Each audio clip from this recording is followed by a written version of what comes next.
Success Mindset 1. The Switch. How mindset rewrites your results. Your mind is running software that was installed without your permission.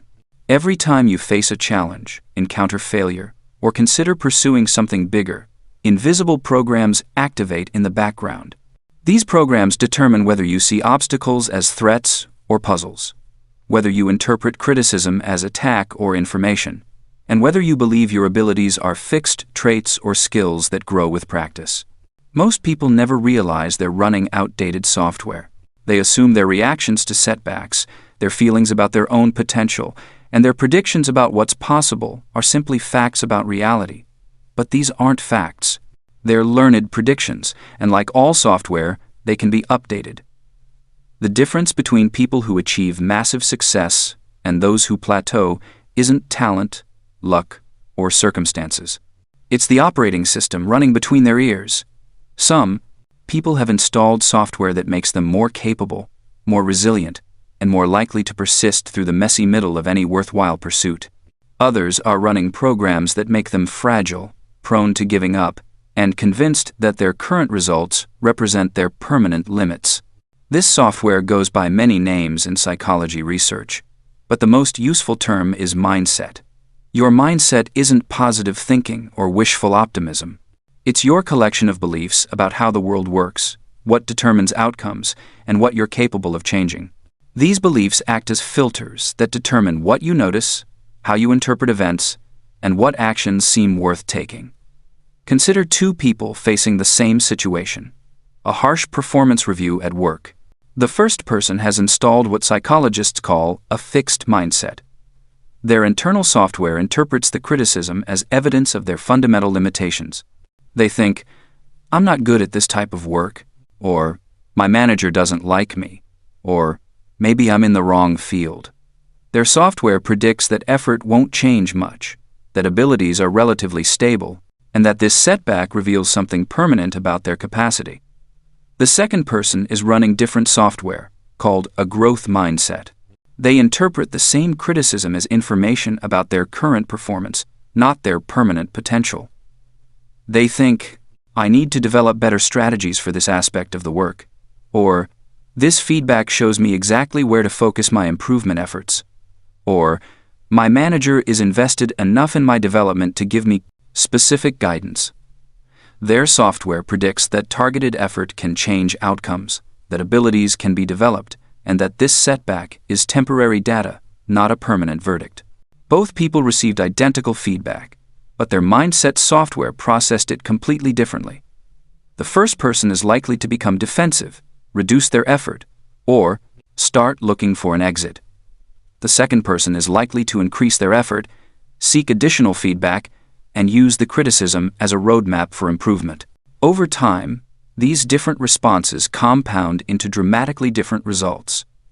Your current mindset wasn't chosen consciously.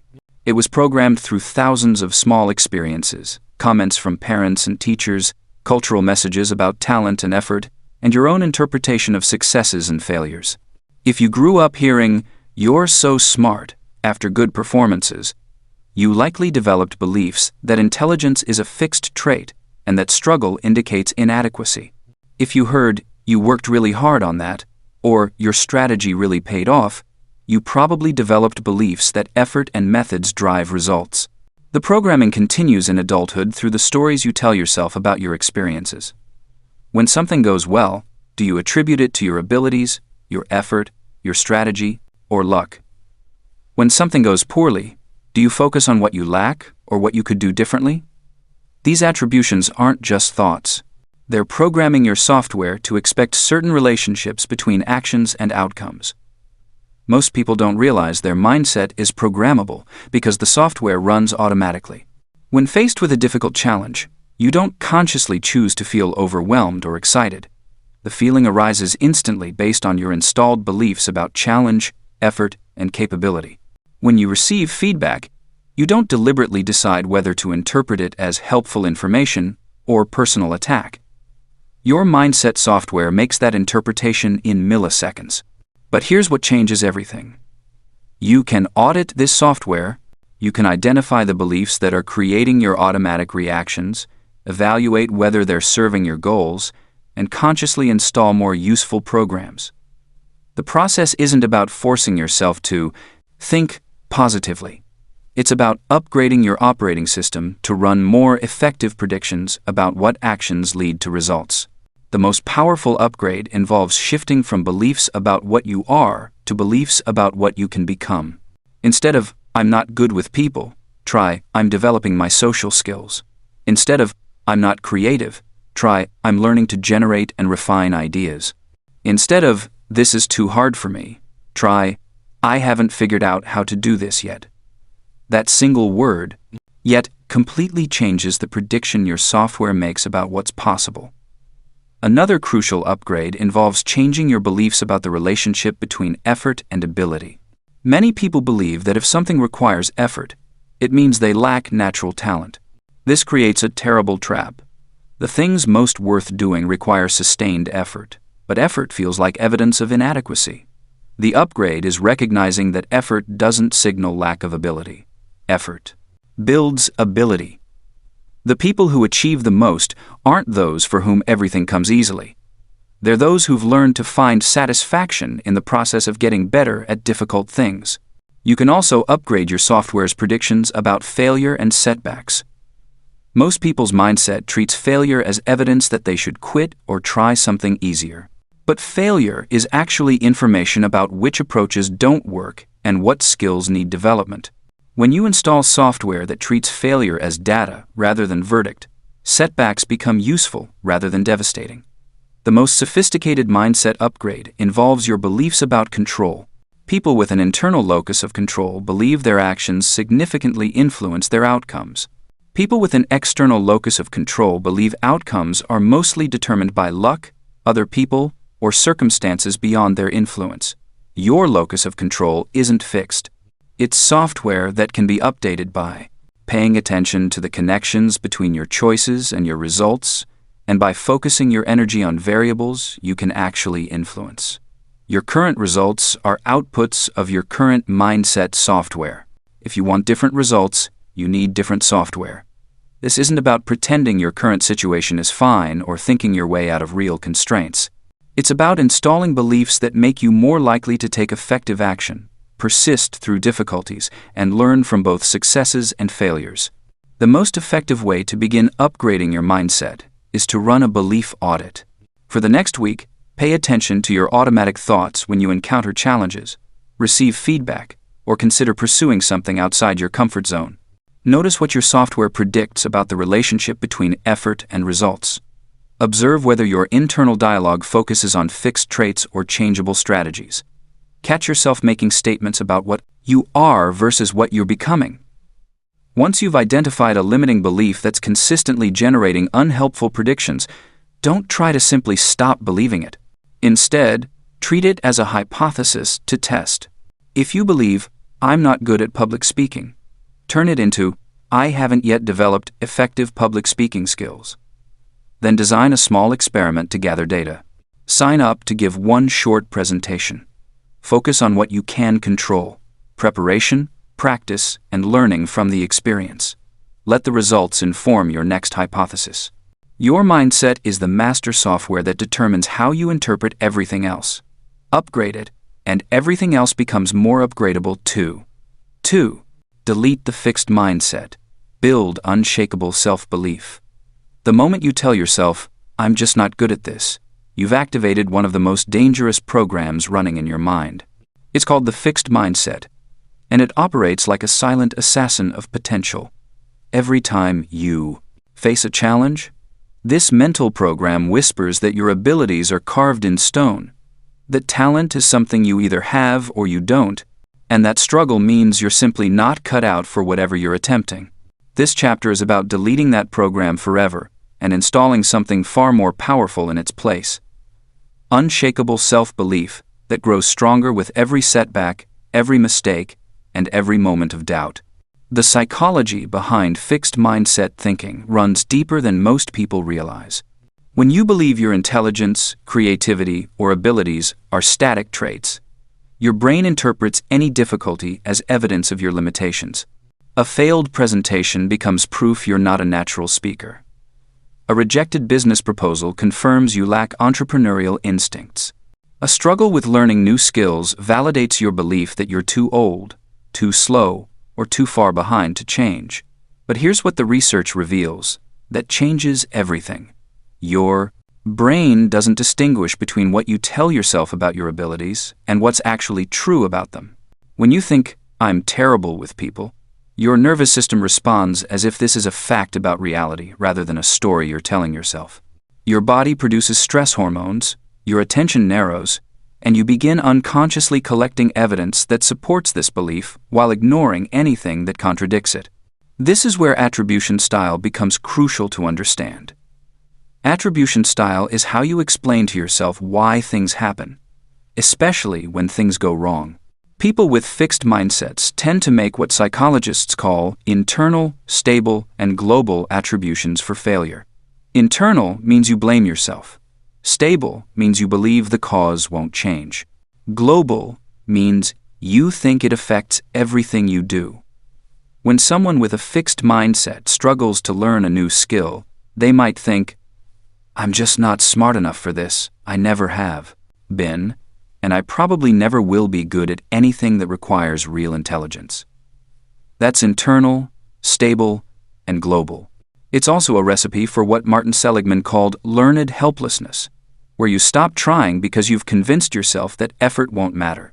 The alternative attribution style transforms everything. Instead of internal, stable, and global, you can learn to think in terms that are external, temporary, and specific. The same struggle with a new skill becomes, "This particular approach isn't working right now, but I can find better methods or get more practice with this specific area." Suddenly, the problem becomes solvable rather than permanent. This shift isn't just positive thinking or wishful optimism. It's based on a fundamental truth about human capability that most people never grasp. Your current performance in any area is not a measurement of your potential in that area. It's a measurement of your current methods, your current knowledge, and your current amount of deliberate practice. All three of those variables can change dramatically with the right approach. The most powerful tool for deleting fixed mindset thinking is something called yet reframing. Every time you catch yourself saying or thinking, "I can't do this," you add one word, yet. I can't do this yet. That single word transforms a statement about your permanent limitations into a statement about your current position on a learning curve. But yet, reframing is just the beginning. The deeper work involves changing how you praise yourself and interpret your experiences. Most people with fixed mindsets are addicted to what researchers call outcome praise. They feel good about themselves when they win, achieve, or perform well, and they feel terrible about themselves when they don't. This creates an emotional roller coaster that makes taking risks feel dangerous to your self-worth. The alternative is process praise, where you acknowledge effort, strategy, and improvement rather than just results. Instead of, "I'm so smart after a success," you think, "I'm getting better at finding effective approaches." Instead of, "I'm hopeless after a failure," you think, "I'm learning what doesn't work, which gets me closer to what does." This subtle shift protects your confidence while keeping your mind open to growth. Here's where self-affirmation theory provides another crucial piece of the puzzle. The goal isn't to convince yourself you're already amazing at everything. That kind of false confidence actually makes you more fragile because it requires you to avoid anything that might contradict your inflated self-image. Instead, the goal is to affirm your capacity to learn, adapt, and improve. You're not affirming your current abilities, you're affirming your ability to develop new abilities. This distinction matters because it changes how you relate to difficulty and feedback. When someone with genuine self-belief encounters a challenge they can't handle yet, they get curious rather than defensive. They ask questions like, "What would I need to learn to handle this?" Or, "Who could teach me a better approach?" When they receive criticism, they look for useful information rather than taking it as a personal attack. Building unshakable self-belief also requires you to understand the difference between confidence and delusion. Delusion means believing you're already capable of things you haven't developed the skills for yet. Confidence means believing you can develop the skills for things that matter to you. Delusion makes you avoid feedback and skip preparation. Confidence makes you seek out feedback and invest in preparation. One of the most effective ways to build this kind of grounded confidence is through what we'll call a confidence bank. This isn't a collection of your greatest hits or biggest wins. Instead, it's evidence of your ability to adapt, learn, and persist through difficulty. Every time you struggle with something, and then figure it out, that's a deposit. Every time you receive difficult feedback and use it to improve, that's a deposit. Every time you face something that scares you and do it anyway, that's a deposit. The confidence bank works because it's based on the most reliable predictor of future success, your track record of growth in the face of challenges. When you have clear evidence that you've learned difficult things before, your brain begins to approach new difficulties with curiosity rather than fear. You start to see obstacles as puzzles to solve rather than judgments on your worth. This process also helps you distinguish between the voice of wisdom and the voice of fear in your head. The voice of fear tells you to avoid anything that might reveal your limitations. The voice of wisdom tells you to engage with your limitations so you can transcend them. The voice of fear says, "What if I'm not good enough?" The voice of wisdom says, "What would I need to become good enough?" The transformation from fixed mindset to growth mindset isn't a one-time switch. It's an ongoing practice of catching old patterns and choosing new responses. Every day, you'll have opportunities to interpret setbacks as information rather than identity, to treat struggles as skill building rather than evidence of inadequacy, and to approach challenges with fascination rather than dread. Your assignment for implementing this shift is to create your own confidence bank by writing down 10 examples of times you've learned something difficult, overcome a fear, or improved at something that initially felt impossible. Focus on the process you used rather than just the outcome you achieved. What did you do when you got stuck? How did you handle frustration? What resources did you seek out? This inventory becomes your proof that you can handle whatever comes next, not because you're already perfect, but because you're perfectly capable of getting better. The 10x clarity equation. Goals you can't unsee. Most people set goals like they're making grocery lists. They scribble down vague wishes, file them away somewhere safe, and wonder why nothing changes. The truth is, weak goals create weak results because they fail to activate the most powerful forces in human psychology. Your brain needs goals that are so clear, so compelling, and so strategically sound that ignoring them becomes harder than pursuing them. The difference between ordinary goals and breakthrough goals isn't just about size or ambition. It's about psychological activation. When a goal is properly constructed, it creates what researchers call goal gradient effect. The closer you get to achieving something meaningful, the faster you move toward it. But this only works when your goal has been designed to work with your brain's natural reward and motivation systems, not against them. The problem with most goal-setting advice is that it treats all goals as equal. Set them big, make them specific, write them down, and somehow willpower will carry you through. But expectancy value theory tells us something more sophisticated. Your motivation to pursue any goal depends on two critical factors working together. First, you must believe the goal is actually achievable given enough effort and time. Second, you must find the outcome genuinely valuable, not just impressive to others or logically sensible to your rational mind. When either expectancy or value runs low, motivation collapses. You've experienced this yourself. The goal you set because you thought you should want it, even though it never excited you. Your brain treated it like a chore from day one. Or recall that dream that thrilled you but seemed so impossible that you barely tried. Your unconscious mind filed it under fantasy and allocated zero resources to making it real. The 10x clarity equation solves both problems by forcing you to build goals that score high on expectancy and value simultaneously. A 10x goal isn't necessarily 10 times bigger than your current situation, though it often is. It's a goal that's 10 times clearer than the fuzzy aspirations most people carry around. This clarity creates an almost magnetic pull because your brain finally has something concrete to work toward. The first component of this equation is emotional voltage. Your goal must connect to something that moves you at a gut level, not just an intellectual level. This isn't about positive thinking or manufactured enthusiasm. It's about tapping into what psychologists call self-concordance, the alignment between what you're pursuing and what actually matters to you. Goals that lack this alignment might succeed temporarily, but they rarely create lasting satisfaction or sustained effort. Think about the goals you've accomplished that felt almost effortless once you got started. Chances are, these weren't the ones you forced yourself to want because they seemed practical or impressive. They were the ones that connected to something deeper, your curiosity, your values, your sense of who you could become. This emotional connection isn't just nice to have, it's the fuel that powers persistence when obstacles appear. The second component is strategic precision. Vague goals create vague actions, which create vague results. Your brain needs to know exactly what success looks like and exactly how progress will be measured.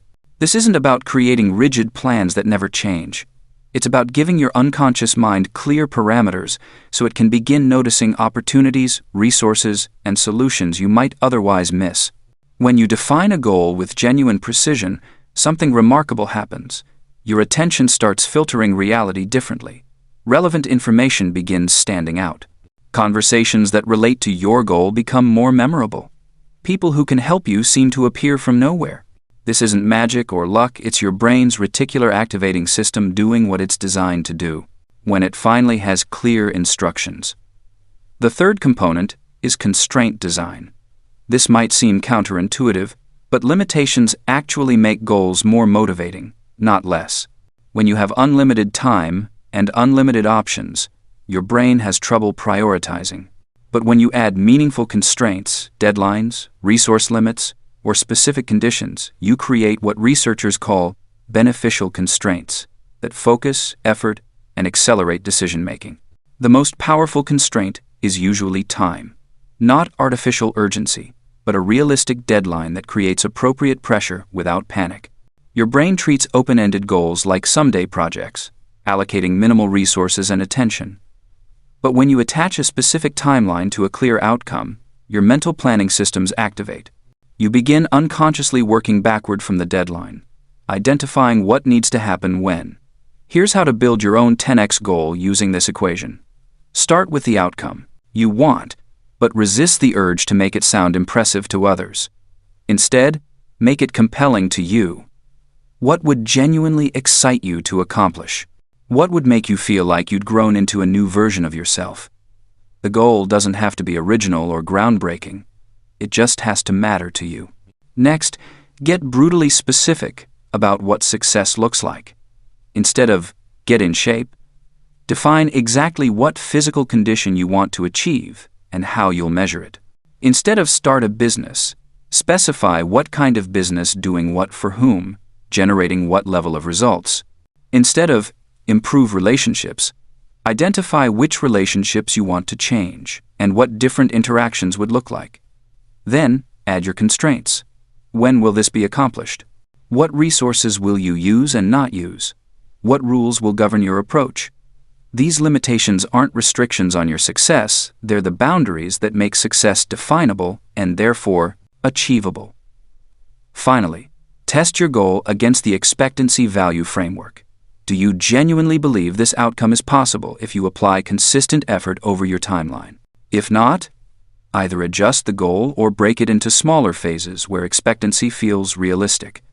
Do you feel genuine excitement about achieving this result? If not, either connect more deeply to why it matters or choose a different goal that does energize you. Most people avoid this level of clarity because it makes their goals feel more real, which makes potential failure feel more real too. But this is exactly why clear goals work. When achievement and non-achievement both feel concrete, your brain finally has enough contrast to direct energy toward achievement.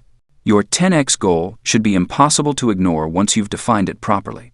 It should feel challenging but doable, exciting but specific, ambitious but grounded in reality. When someone asks what you're working toward, you should be able to explain it in 2 sentences: what you're achieving and when, why it matters to you, and how you'll know when you've succeeded. The goal that emerges from this process becomes more than just an outcome you'd like to experience someday. It becomes a psychological organizing principle that influences your daily choices, your attention patterns, and your energy allocation. This is when goal setting stops being an exercise in wishful thinking and starts being a technology for directing human motivation toward breakthrough results. 4. Identity is greater than willpower. Become the person who wins. The morning alarm sounds at 5:30 a.m. In that split second between sleep and consciousness, two different people can emerge. The first person hits snooze, negotiates with themselves about getting up later, and starts the day with a small defeat. The second person gets up immediately because that's simply what they do. They don't debate or decide, they act from identity. The difference between these two responses isn't willpower.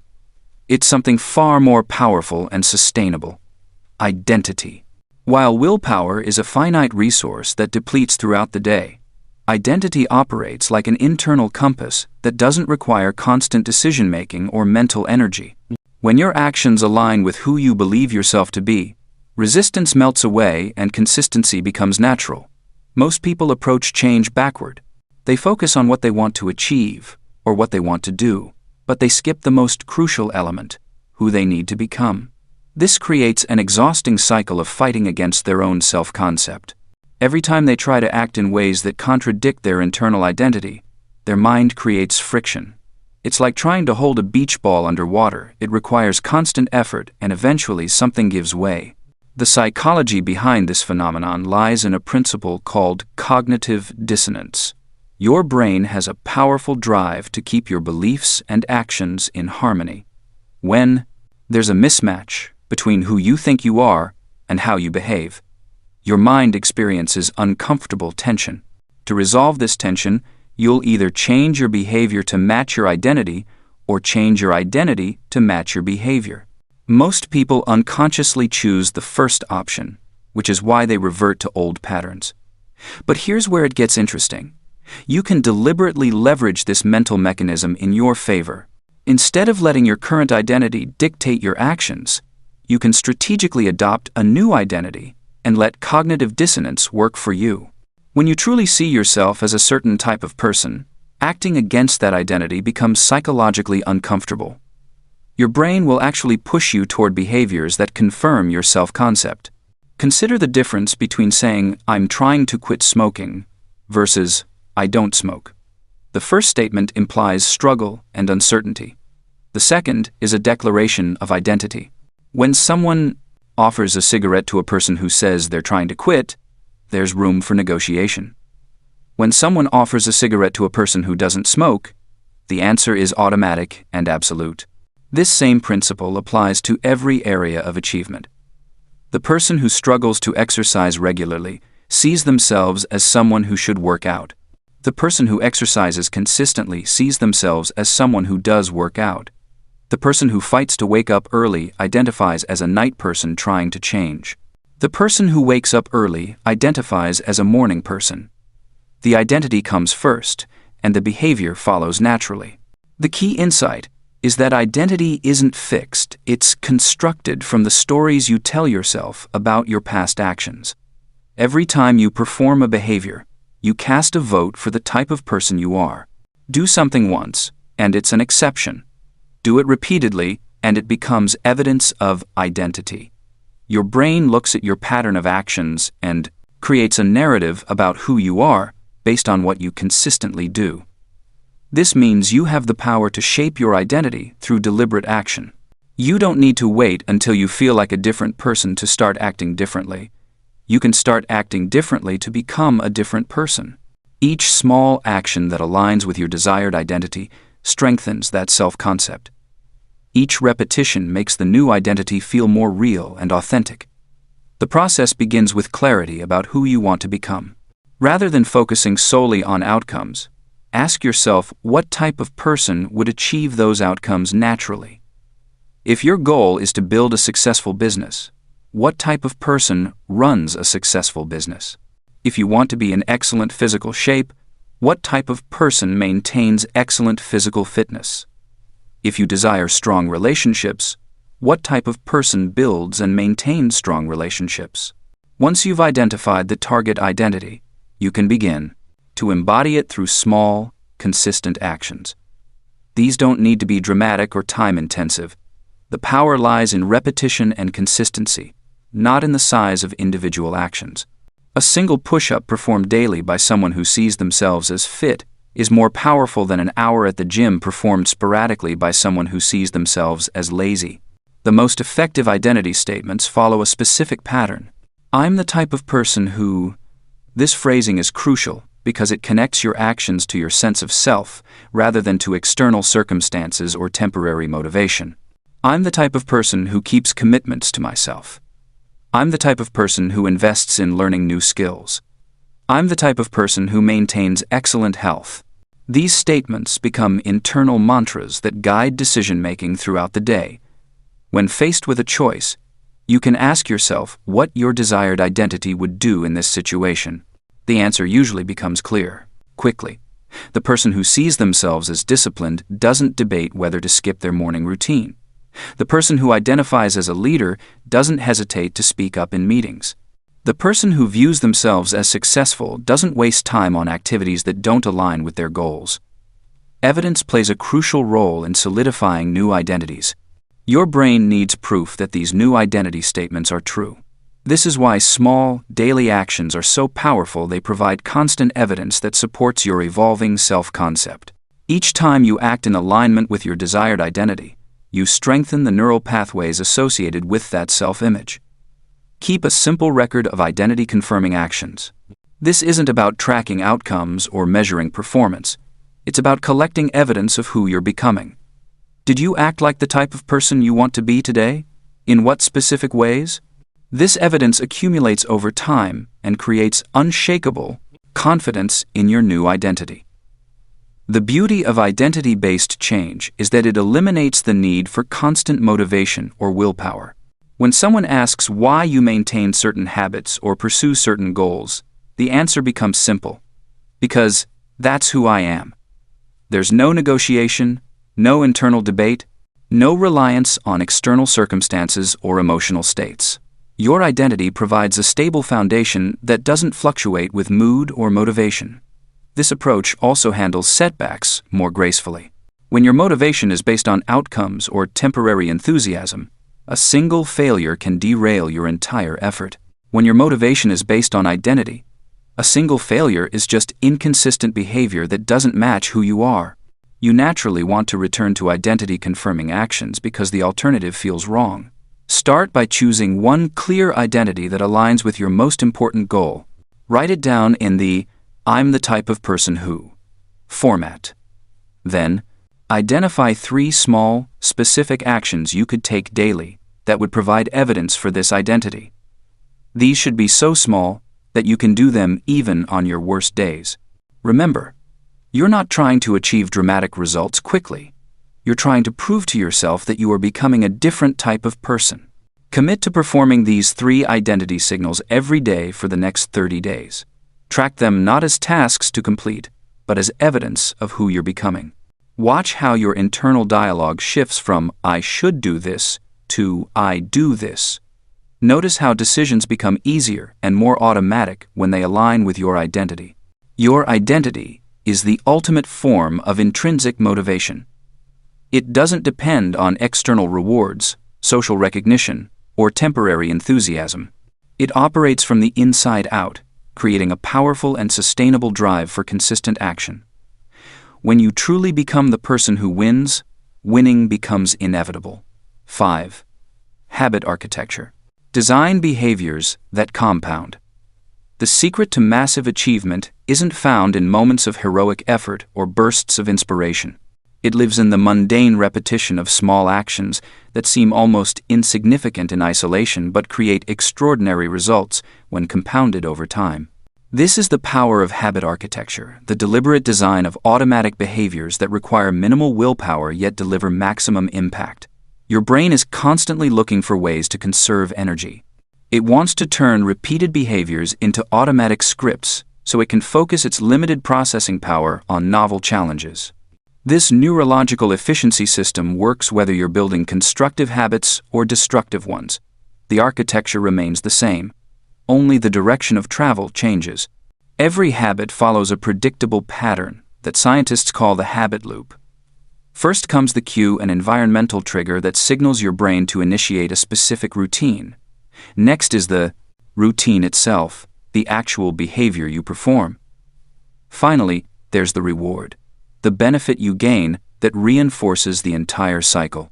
Understanding this loop gives you the blueprint for engineering behaviors that stick. The mistake most people make is trying to build habits that are too large or complex from the start.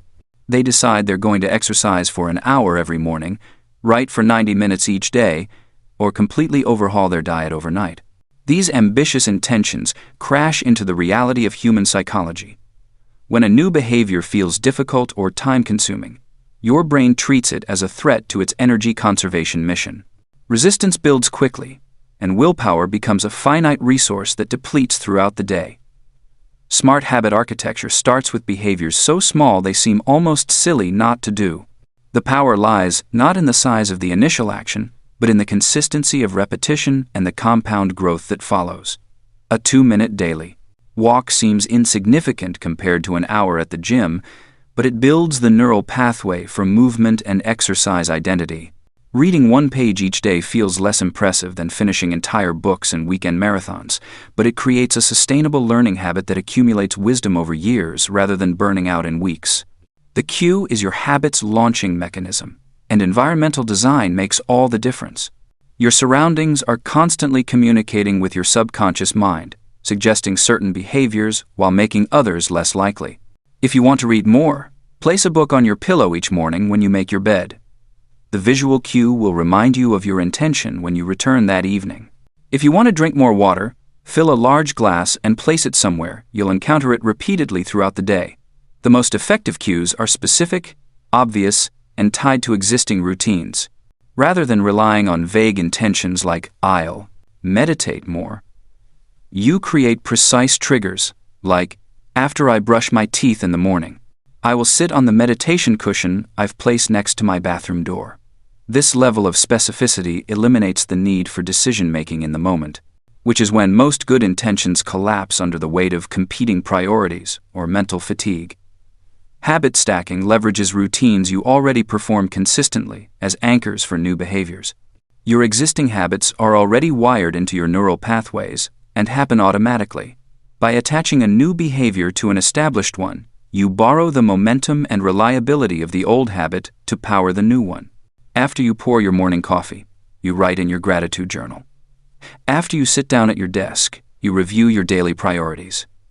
After you put on your pajamas, you prepare tomorrow's clothes. The routine itself should be designed with friction in mind. You want to reduce friction for habits you're trying to build, while increasing friction for habits you're trying to break. If you want to eat healthier, prepare cut vegetables and place them at eye level in your refrigerator while moving junk food to harder to reach places or removing it from your environment entirely.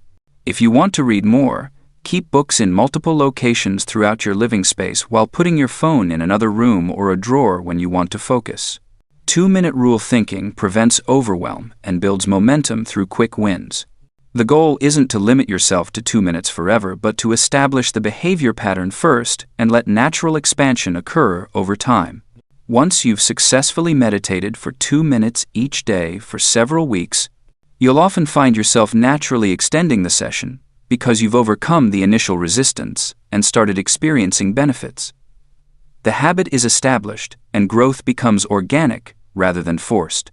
Rewards must be immediate and intrinsic to the behavior to strengthen the neural pathway effectively. Delayed gratification works for long-term motivation, but habit formation requires instant positive feedback. The reward might be as simple as the satisfaction of checking off a completed task, the brief sense of accomplishment from finishing a workout, or the moment of calm that follows a few minutes of deep breathing. Your brain needs to associate the behavior with immediate benefit to encode it as worthwhile and repeatable. Sometimes the most powerful reward is simply recognizing your identity reinforcement in real time. Each time you complete your habit, you're casting a vote for the type of person you want to become. When you choose the stairs instead of the elevator, you're voting for being someone who prioritizes health and fitness. When you write 3 sentences in your journal, you're voting for being someone who processes experiences thoughtfully. These identity votes compound into genuine self-concept shifts that make future behaviors feel natural rather than forced. Bad habits require a different architectural approach. Since elimination is harder than substitution, focus on redirecting the habit loop rather than trying to eliminate it entirely. If you habitually check your phone when you feel bored or anxious, place a book or notebook where your phone usually sits. The cue remains the same, but you've redirected the routine toward a more beneficial behavior while still providing a reward for your restless energy. Environmental friction becomes your ally in habit modification. Make unwanted behaviors require more steps, more time, or more conscious decision-making. Remove apps from your phone's home screen and require searching for them each time you want access. Keep tempting foods in opaque containers in inconvenient locations rather than visible and easily accessible places. These small friction increases give your conscious mind time to intervene and make deliberate choices rather than operating on autopilot. Tracking creates visibility and momentum for habit development. You need objective feedback about your consistency to adjust your approach and maintain motivation during the inevitable valleys between initial enthusiasm and established routine. Simple tracking works better than complex systems. A calendar with daily checkmarks, a jar that you add a marble to each day, or a simple tally in a notebook provides the visual feedback your brain needs to recognize progress and maintain focus. The compound nature of habits means that small improvements create exponential rather than linear growth over time. A 1% daily improvement doubles your results every 70 days through the mathematics of compound interest. This principle applies whether you're building skills, relationships, health, or any other area where consistent action creates cumulative advantage. The challenge is maintaining faith in the process during the early stages, when progress feels invisible or insignificant. Habit architecture succeeds when it works with human psychology rather than against it. Your system should feel sustainable, specific, and slightly easier than your current willpower can handle consistently. The goal is to create behavioral momentum that becomes self-reinforcing and eventually feels more natural than not performing the action. When you reach that point, you've successfully architected a habit that will compound your results for years to come. Start by choosing one behavior that aligns with your most important goal and break it down into the smallest possible daily action. Design your environment to make this behavior obvious and easy. Attach it to an existing routine and create immediate positive feedback when you complete it. Give this single habit your complete focus for 30 days before adding anything new to your system. 6. If, then, power, implementation intentions that stick. You wake up with good intentions. You'll write for an hour, call that important contact. Or finally tackle that project that's been sitting on your list for weeks. But then, life happens. An urgent email lands in your inbox. A colleague needs help. The day slips away, and once again, your important work waits for tomorrow. This isn't a willpower problem. It's a decision problem. Every time you face a choice between what's urgent and what's important, between comfort and growth, between easy and meaningful, you're burning mental energy on a decision you could have made in advance. By the time these moments arrive, you're already tired from 100 other choices, and your brain defaults to whatever feels easiest. The solution lies in something psychologists call implementation intentions, though you might know them better as if-then plans. Instead of relying on your future self to make good choices in the heat of the moment, you pre-commit to specific actions triggered by specific situations. When situation X happens, you automatically do action Y. No negotiation, no devada, no decision fatigue. The power of this approach was first demonstrated by Peter Gollwitzer, who found that people who used if-then planning were 2 to 3 times more likely to follow through on their goals. The reason is simple. These plans bypass the part of your brain that hesitates, weighs options, and looks for excuses. They create automatic responses that feel less like forcing yourself and more like following a natural routine. Think about how you already use this principle without realizing it. When your alarm goes off, You probably don't spend 10 minutes deciding whether to get out of bed. You just do it because that's what the alarm means. When you see a red traffic light, you don't debate the merits of stopping versus continuing. The decision was made long ago and encoded into an automatic response. Implementation intentions work the same way, creating clear triggers for the behaviors that matter most to your success. The key is specificity. Vague plans like, "I'll exercise more," or "I'll work on my book," leave too much room for interpretation and delay. But when you decide, if it's 6 a.m. on a weekday, then I'll put on my running shoes and head out the door. Or, if I sit down at my desk with my morning coffee, then I'll open my writing document and write one paragraph. You've eliminated the micro decisions that usually derail progress. This approach is particularly powerful for overcoming what researchers call temporal discounting, the tendency to value immediate rewards more than future benefits. In the abstract, you know that exercising, learning new skills, or building relationships will pay off over time.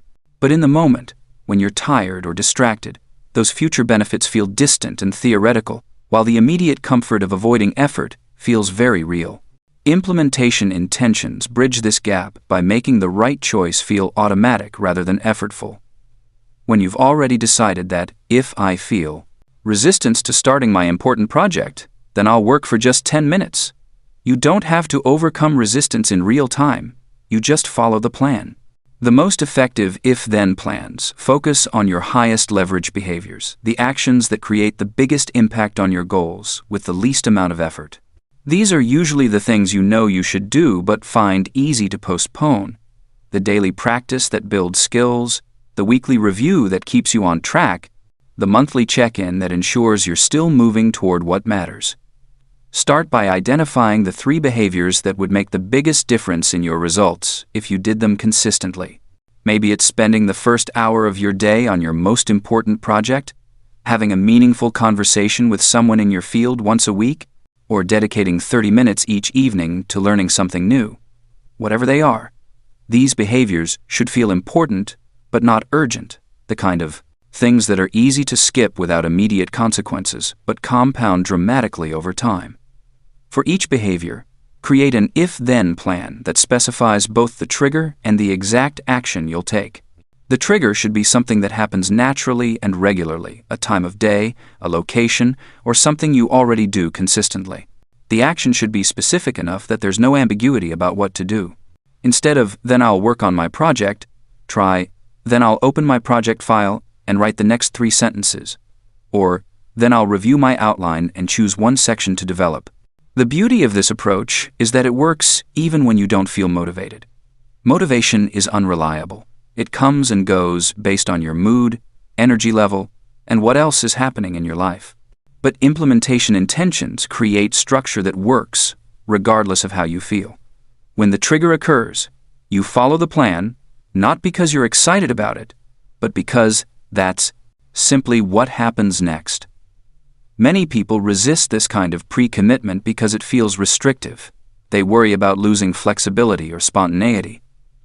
But the opposite is actually true. When you automate your most important behaviors, you free up mental energy and decision-making capacity for everything else. Instead of spending willpower on basic habits, you can use that energy for creative thinking, problem-solving, and adapting to unexpected opportunities. Implementation intentions are also remarkably effective for handling obstacles and temptations. You can create if-then plans for challenging situations. If I feel like skipping my practice session, then I'll commit to just 5 minutes. If I get distracted during my focused work time, then I'll write down the distraction and return to my task. If I encounter an unexpected obstacle, then I'll spend 2 minutes brainstorming solutions before deciding how to proceed. These obstacle-focused plans are particularly valuable because they prevent small derailments from becoming major setbacks. When you hit a bump in the road, instead of abandoning your plans entirely, you have a pre-made response that keeps you moving forward. The most successful people use implementation intentions not just for individual behaviors but for entire sequences of actions. They might plan, "If it's Sunday evening, then I'll review my goals, plan my week, and prepare everything I need for Monday morning." This kind of routine creates momentum that carries into the following days and reduces the cognitive load of constantly figuring out what to do next. Research shows that it takes about 10 days for a new if-then plan to feel automatic, and about 30 days for it to become truly habitual. During this initial period, you might need to consciously remind yourself of your plans, but soon they'll start running in the background of your mind like software, triggering appropriate actions without conscious effort. The real magic of implementation intentions is that they transform your relationship with consistency. Instead of relying on daily acts of heroic willpower, you create systems that make success feel inevitable. When your important behaviors become automatic responses to regular situations, progress stops being about motivation and starts being about showing up and following through on decisions you've already made. This is how small actions compound into major results. Not through occasional bursts of intense effort, but through the steady accumulation of consistent behaviors guided by clear, specific plans that work whether you feel like it or not. When you master the art of pre-commitment, you discover that discipline isn't about forcing yourself to do things you don't want to do. It's about creating conditions where the right things happen naturally. 7. Whoop it real good. Mental contrasting for breakthroughs. Your brain is a master storyteller, but most of its stories fall into two dangerous two-pravitsful categories: pure fantasy or relentless pessimism. When you dream about your goals, you either picture everything going perfectly or spiral into worst-case scenarios. Both extremes sabotage your success. Pure positive thinking makes you feel good in the moment, but leaves you unprepared for reality's inevitable friction. Constant negative thinking kills motivation before you start. What you need is a third option that combines the energy of optimism with the wisdom of preparation. This third option is called mental contrasting, and it works by deliberately pairing your desired future with the obstacles standing in your way. When you contrast what you want with what might stop you, something remarkable happens in your brain. Instead of floating in wishful thinking or drowning in worry, you create a psychological bridge between your current reality and your intended destination. This bridge becomes a detailed map that shows you exactly where to focus your energy. The process has been refined into a simple 4-step method called WHOOP: wish, outcome, obstacle, plan. Each element serves a specific psychological function, and when combined, they create what researchers call energized goal pursuit. You maintain the motivational power of positive vision while building realistic strategies for the problems you will actually face. The first step, wish, requires you to identify something you truly want to achieve. This cannot be vague or borrowed from someone else's expectations. It must be concrete and personally meaningful. Your wish might be completing a challenging project, developing a new skill, improving a relationship, or changing a habit that has been holding you back. The key is specificity. Instead of "I want to be healthier," your wish becomes "I want to exercise consistently for the next 3 months." Instead of "I want to advance my career," it becomes "I want to complete the certification program that qualifies me for promotion." The second step, outcome, asks you to imagine the best possible result if your wish comes true. This is where you give yourself permission to dream, but with focus. What would achieving this wish feel like? What would change in your daily life? How would you see yourself differently? If your wish is to exercise consistently, your outcome might be feeling energetic throughout the day, sleeping better, and experiencing the confidence that comes from keeping promises to yourself. If your wish is career advancement, your outcome might be the satisfaction of mastery, increased respect from colleagues, and the financial security to make choices based on preference rather than necessity. This outcome visualization serves 2 purposes. First, it activates the reward centers in your brain, creating genuine motivation to pursue the goal. Second, it helps you clarify whether the wish is truly worth the effort it will require. Sometimes, when you honestly imagine the outcome, you realize the goal was more about impressing others than fulfilling your own values. Better to discover this now than after months of half-hearted effort. The third step, obstacle, is where most goal-setting methods fail and WHOOP succeeds. You must identify the most likely internal obstacle that will prevent you from achieving your wish. Notice that this focuses on internal rather than external barriers. While you cannot control traffic, weather, or other people's decisions, you can influence your own thoughts, emotions, and behaviors. The most common internal obstacles include procrastination, self-doubt, perfectionism, distraction, fatigue, and the tendency to quit when progress feels slow. For the exercise goal, your obstacle might be the voice in your head that says, "Just skip today. You can make up for it tomorrow when your alarm goes off early for a workout." For the career goal, your obstacle might be the fear of failure that makes you postpone starting the certification program. The obstacle should be specific and honest. Generic answers like lack of time or being too busy usually hide deeper issues, like poor priorities or fear of commitment. Identifying the obstacle is not about being negative or expecting failure. It is about being strategic. When you acknowledge what typically derails you, you can design specific countermeasures instead of hoping willpower will be enough. Research shows that people who practice mental contrasting achieve their goals more often than those who engage in either pure positive thinking or pure problem focus. The fourth step, plan, creates an if-then implementation intention that directly addresses your obstacle. This takes the form, if obstacle X occurs, then I will do Y. Your plan should be simple, specific, and immediately actionable. If your obstacle is the voice that suggests skipping exercise, your plan might be, if I feel the urge to skip my workout, then I will put on my exercise clothes and commit to just 5 minutes of movement. If your obstacle is fear of starting the certification program, your plan might be, if I notice myself avoiding the application, then I will set a timer for 10 minutes and work on just one section. The power of if-then planning lies in creating what psychologists call automatic goal pursuit. Instead of having to make a decision every time you encounter the obstacle, you have a pre-made response ready. This reduces the mental energy required to stay on track and prevents the decision fatigue that often leads to giving up on goals. Whoop works because it mirrors how high performers naturally think about challenges.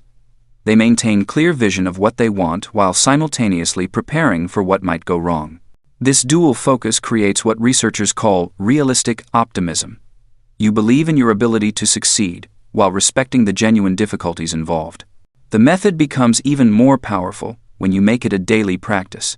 Spending just 3 minutes each morning, reviewing your wish, reconnecting with the outcome, acknowledging the likely obstacle, and refreshing your plan keeps your goals active in your mind. This is not obsessive worry or rigid control. It is conscious intention setting that prevents your goals from fading into the background of daily routine. Many people resist the obstacle step because they worry that focusing on problems will make them more likely to occur. This reflects a misunderstanding of how the mind works. Obstacles do not become more powerful when you acknowledge them. They become more manageable. When you pretend obstacles do not exist, they catch you unprepared and often become larger than they need to be. When you plan for them, they become expected challenges rather than surprising setbacks. The Whoop method also helps you distinguish between goals worth pursuing and fantasies worth releasing. Sometimes, when you honestly examine the obstacles required to achieve a wish, you realize the cost is higher than the outcome justifies. This is valuable information, not failure. It allows you to redirect your energy toward goals that truly matter to you, rather than spinning your wheels on shoulds and supposed tos. For Whoop to work, each element must be genuine and specific. Vague wishes lead to vague outcomes, and generic obstacles that do not provide actionable guidance. The more precisely you can define each step, the more useful your mental contrasting becomes. This precision transforms daydreaming into strategic thinking and worry into preparation. Your brain craves this kind of structured problem solving. When you give it a clear target, a compelling reason, a realistic challenge, and a specific response, it can focus all of its considerable power on execution rather than wasting energy on confusion or wishful thinking. Whoop creates the psychological conditions for breakthrough performance by combining motivation with method. The goal is not to eliminate all obstacles or guarantee success. The cross Goal is to pursue what matters to you with clear eyes and prepared responses, turning the inevitable friction of growth into fuel for sustained progress. 8. Grit, but smarter. Consistency without burnout. The mythology around grit has created a dangerous misunderstanding. We've been sold the story that success requires grinding through pain until you break through to victory, that real achievers push harder when others quit, and that taking breaks or acknowledging limits is somehow weakness. This narrative has produced countless burned-out strivers who mistake exhaustion for progress and confuse suffering with virtue. The truth about sustained high performance is more nuanced and, frankly, more humane. The most successful people don't just persist longer, they persist smarter. They understand that consistency beats intensity over the long game, and that strategic recovery amplifies rather than undermines their efforts. Real grit isn't about ignoring your humanity, it's about working with your natural rhythms to create momentum that compounds rather than crashes. The psychology behind sustainable motivation reveals why the push-through-everything approach backfires. Your brain operates on prediction and reward systems that need variety, challenge, and recovery to maintain engagement. When you override these systems consistently, you trigger what researchers call goal fatigue, a state where the neural pathways responsible for self-control and decision-making become depleted. This isn't moral failure, it's basic biology. Your brain literally runs out of the biochemical resources needed to maintain effort and focus. The solution isn't to ignore these limitations, but to design around them. Think of your motivation like a muscle that grows stronger with the right balance of stress and recovery. Just as physical training requires alternating between intense effort and rest periods, psychological stamina develops through cycles of challenge and restoration. The fawning, athletes who win marathons aren't the ones who sprint the entire distance, they're the ones who pace themselves strategically and know exactly when to push and when to preserve energy. This principle extends far beyond athletics. The writers who produce the most work over decades aren't the ones who write frantically for 18 hours straight, then burn out for weeks. They're the ones who write consistently, often for just a few hours each morning when their mental energy is highest. The business leaders who build lasting companies aren't the ones who work 90-hour weeks indefinitely. They're the ones who create systems that allow them to focus intensely on high-leverage activities while delegating or eliminating everything else. The key insight is understanding the difference between productive effort and mere busyness. Productive effort moves you measurably closer to your goals and often involves some degree of challenge or discomfort. You're stretching your current capabilities. Busyness, on the other hand, creates the feeling of progress without actual advancement. It's the difference between spending 3 focused hours mastering a skill that directly impacts your goals versus spending 8 scattered hours on activities that feel urgent but don't create lasting value. Smart grit begins with honest assessment of your natural energy cycles. Most people have predictable patterns of when they're mentally sharp, creatively inspired, or physically energized throughout the day and week. Instead of fighting these rhythms, successful people design their most important work around their peak periods and use their lower energy times for routine tasks, recovery, or preparation. This isn't about making excuses, it's about maximizing the return on your effort. The concept of minimum viable progress becomes crucial here. On days when your energy is low, your circumstances are challenging, or your motivation feels absent, the goal isn't to match your peak performance days. It's to do the smallest possible version of your key behaviors that keeps the chain unbroken. If your normal writing session is 2 hours, your minimum viable progress might be writing 1 paragraph. If your usual workout is an hour at the gym, it might be 10 push-ups in your living room. These small actions prevent the psychological break that makes restarting more difficult while maintaining the neural pathways associated with your identity and habits. Recovery isn't the opposite of progress, it's part of the process that enables progress.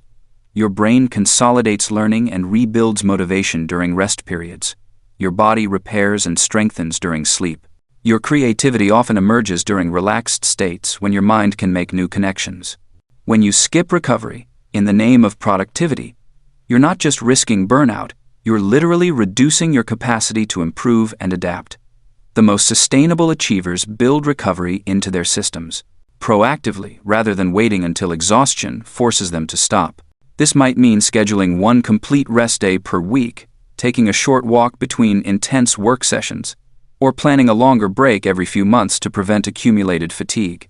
They also practice what psychologists call self-compassion, treating themselves with the same kindness they'd show a good friend who is struggling, rather than escalating self-criticism when performance dips. One of the most powerful tools for smart grit is the concept of effort caps. Instead of pushing yourself to work as hard as possible on every task, you set deliberate limits on how much energy you'll invest in different activities. This prevents you from exhausting yourself on lower priority items and ensures you have reserves for what matters most. A writer might cap email responses at 30 minutes per day to preserve mental energy for their book. An athlete might limit their highest intensity training to 3 sessions per week to prevent overtraining. These boundaries aren't limitations, they're strategic choices that optimize long-term performance. The weekly rhythm becomes your foundation for sustainable progress. Instead of trying to maintain the same intensity every day, you design a pattern that alternates between different types and levels of effort. You might designate Mondays and Thursdays as your highest intensity days for tackling your most challenging work, Tuesdays and Fridays as medium intensity days for steady progress on ongoing projects, and Wednesdays as recovery days for planning, organizing, and lighter tasks. This creates a sustainable wave pattern rather than an unsustainable flat line of maximum effort. The psychology of progress also reveals why variation in effort prevents boredom and maintains engagement. When every day looks exactly the same, your brain's prediction systems become understimulated, leading to decreased motivation and attention. By intentionally varying the intensity and type of work throughout your week, you create enough novelty to keep your brain engaged while maintaining enough structure to build momentum. Smart grit also means being honest about what you're optimizing for. If your goal is to build something that lasts, whether it's a skill, a business, a relationship, or a body of work, then sustainability must be part of your strategy from the beginning. The habits and systems you build in the first few months will largely determine whether you're still progressing years later. If you start with unsustainable practices, you'll either burn out or need to rebuild your entire approach from scratch. The most successful long-term achievers think like farmers rather than miners. Miners extract as much value as possible as quickly as possible, often leaving the environment depleted. Farmers plant seeds, tend them consistently, and harvest when the timing is right, always thinking about the health of the soil for future seasons. This agricultural mindset applied to personal development means focusing on practices that you can maintain and improve over time rather than dramatic spurts that exhaust your resources. Your action step for implementing smarter grit is to design a weekly rhythm that honors both effort and recovery. Map out your next week with 1 day designated as high intensity for your most challenging work, 2 days as medium intensity for steady progress, and 2 days as easy-paced for routine tasks and recovery. Schedule actual rest time, whether that's a complete break from work, a nature walk, time with friends, or whatever genuinely restores your energy. Track not just your output during this week, but also how you feel and how sustainable the rhythm seems. The goal is finding a pattern you could maintain not just for a week or a month, but for the years it takes to build something truly significant. This is how you develop grit that lasts. 9. Practice like a pro. Deliberate feedback loops most. People practice the way they learned to ride a bicycle as children, repetition without direction, hoping that time alone will create improvement. They show up, put in their hours, and wonder why progress feels so slow. This approach works for maintaining existing skills, but it fails miserably when the goal is rapid advancement. The difference between amateur practice and professional development lies not in the amount of time invested, but in the quality of feedback loops built into every session. Professional musicians don't just play songs they already know. Athletes don't just run through comfortable routines.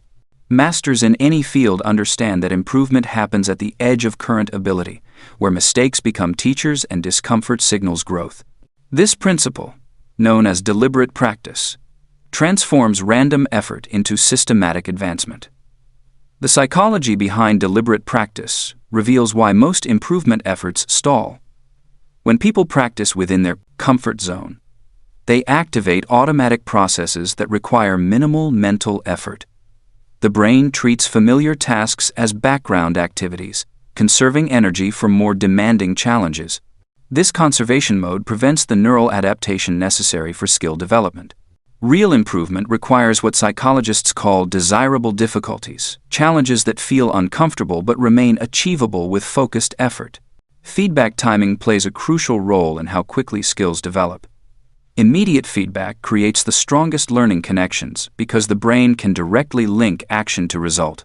When feedback arrives hours or days later, the connection weakens and learning slows dramatically. This explains why some people plateau despite years of effort they practice without creating clear, immediate signals about what works and what doesn't. The most effective practice sessions share three characteristics.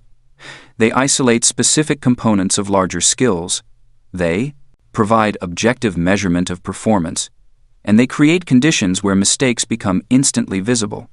Consider how a pianist might approach a difficult passage. Rather than playing the entire piece repeatedly, hoping the trouble spots will eventually smooth out, deliberate practice would isolate those specific measures, slow them to a manageable tempo, and focus exclusively on the precise finger movements until they become automatic. Only then would the tempo increase or the passage be integrated back into the larger piece. This same principle applies to any skill worth developing. A writer working on clarity might practice by rewriting the same paragraph 10 different ways, measuring each version against specific criteria like word count, sentence variety, or emotional impact. A speaker developing presence might record short segments while focusing exclusively on eye contact, then voice modulation, then gesture timing, never trying to improve everything simultaneously. The key insight is that complex skills are always composed of smaller, teachable components. Most people practice the whole and wonder why parts remain weak. Professionals practice the parts until the whole becomes effortless. This approach feels slower initially because progress on isolated components seems less impressive than running through entire performances. However, the compound effect of strengthening individual elements eventually produces breakthrough improvements in overall capability. Creating effective feedback requires moving beyond feelings and opinions toward objective measures. Feelings lie, especially during skill development. Something might feel smooth or confident while actually containing significant errors. Similarly, a performance might feel awkward or uncertain while actually showing marked improvement in technical execution. This disconnect between internal sensation and external reality makes objective feedback essential. The best feedback systems measure leading indicators rather than lagging results.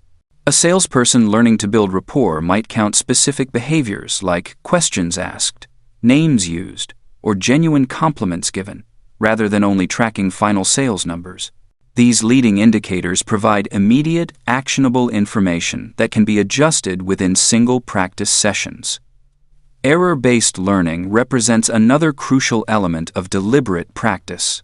The brain pays special attention to mistakes because they signal important information about the gap between intention and execution.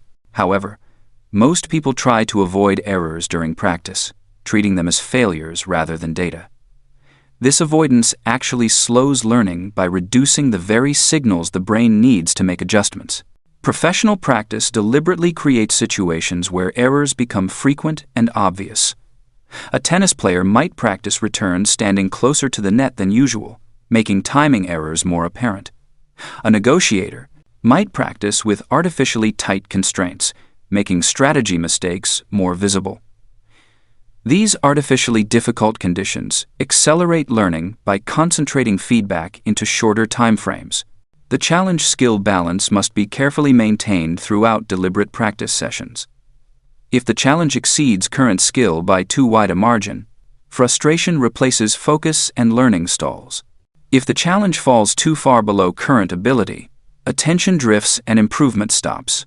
The optimal zone sits just beyond current comfortable performance, difficult enough to require full attention, achievable enough to maintain motivation. This balance shifts constantly as skills develop, requiring ongoing adjustment of practice conditions. What felt impossibly difficult last month becomes routine today. What seemed easy yesterday now feels boring. Effective practice means continuously recalibrating the difficulty level to maintain that productive tension between comfort and chaos. The duration and frequency of practice sessions matter as much as their content. Research shows that focused attention can typically be sustained for 45 to 90 minutes before mental fatigue reduces the quality of feedback processing. Beyond this window, people often practice mistakes rather than improvements, actually reinforcing errors through repetition. Short, frequent sessions generally produce better results than longer, sporadic efforts.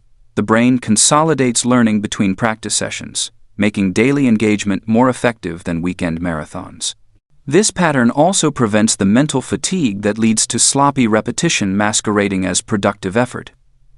Environmental design supports deliberate practice by removing distractions and amplifying feedback signals. This might mean practicing in a quiet space with a mirror to monitor form, using a timer to maintain session structure, or setting up recording equipment to enable later review. The goal is creating conditions where nothing interferes with the direct connection between action and result. Many people resist deliberate practice because it feels less enjoyable than familiar routines. Playing songs you already know feels better than struggling with difficult passages. Running comfortable distances feels better than pushing pace boundaries. Having conversations within existing skills feels better than practicing challenging scenarios. This resistance is natural but counterproductive. The discomfort of deliberate practice is not a bug, it's a feature that signals active learning.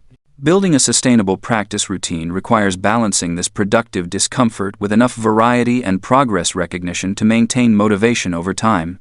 This might mean alternating between different skill components, celebrating small improvements with objective measures, or occasionally returning to easier material to experience competence and flow. The transformation from amateur to professional practice begins with a single decision: to treat every practice session as an experiment in improvement rather than a demonstration of current ability. This shift in purpose changes everything: the choice of activities, the response to mistakes, the measurement of success. Instead of asking, "How well did I perform?" the question becomes, "What did I learn that will make tomorrow's session more effective?" 10. Flow on demand. Enter the high-performance zone. You know the feeling. Time disappears. The noise in your head goes quiet. Your hands move with precision. Your thoughts arrive in perfect sequence, and everything you touch seems to work. Athletes call it being in the zone. Musicians talk about losing themselves in the music. Writers describe it as the words flowing through them rather than from them. Psychologists have a name for this state: flow. Flow is not mystical, though it can feel magical. It is a measurable psychological state where your brain operates at peak efficiency. During flow, the prefrontal cortex, the part of your brain responsible for self-criticism and doubt, downregulates. Meanwhile, areas responsible for pattern recognition and automatic skill execution light up like a Christmas tree. The result is performance that feels effortless, even when it demands everything you have. The problem is that most people treat flow like luck. They wait for inspiration to strike or for conditions to align perfectly. They think flow is something that happens to them, not something they can create. This is backwards thinking. Flow follows predictable patterns and responds to specific triggers. When you understand the science, you can engineer the conditions that make deep work not just possible, but inevitable. The foundation of flow is the challenge-skill balance. Your brain enters this optimal state when the difficulty of what you are doing matches your current ability level almost perfectly. Too easy, and you get bored. Too hard, and you get anxious. But when the challenge stretches you just beyond your comfort zone, what researchers call the sweet spot, your attention locks onto the task with laser focus.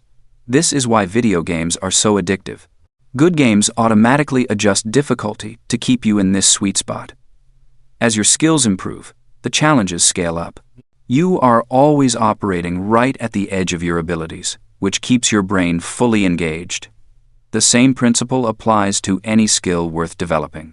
The key is honest assessment of where you are and deliberate calibration of what you attempt. Most people sabotage their own flow by choosing tasks that are either too comfortable or too ambitious. They spend their days on busy work that requires no real attention, then wonder why they feel mentally sluggish, or they attempt projects so far beyond their current abilities that they freeze up before they start. Neither approach triggers the neurological conditions for optimal performance. The second requirement for flow is clear goals with immediate feedback. Your brain needs to know exactly what success looks like and whether you are moving toward it or away from it. Vague objectives like work on the project or get better at this skill will not cut it. Your nervous system requires precision.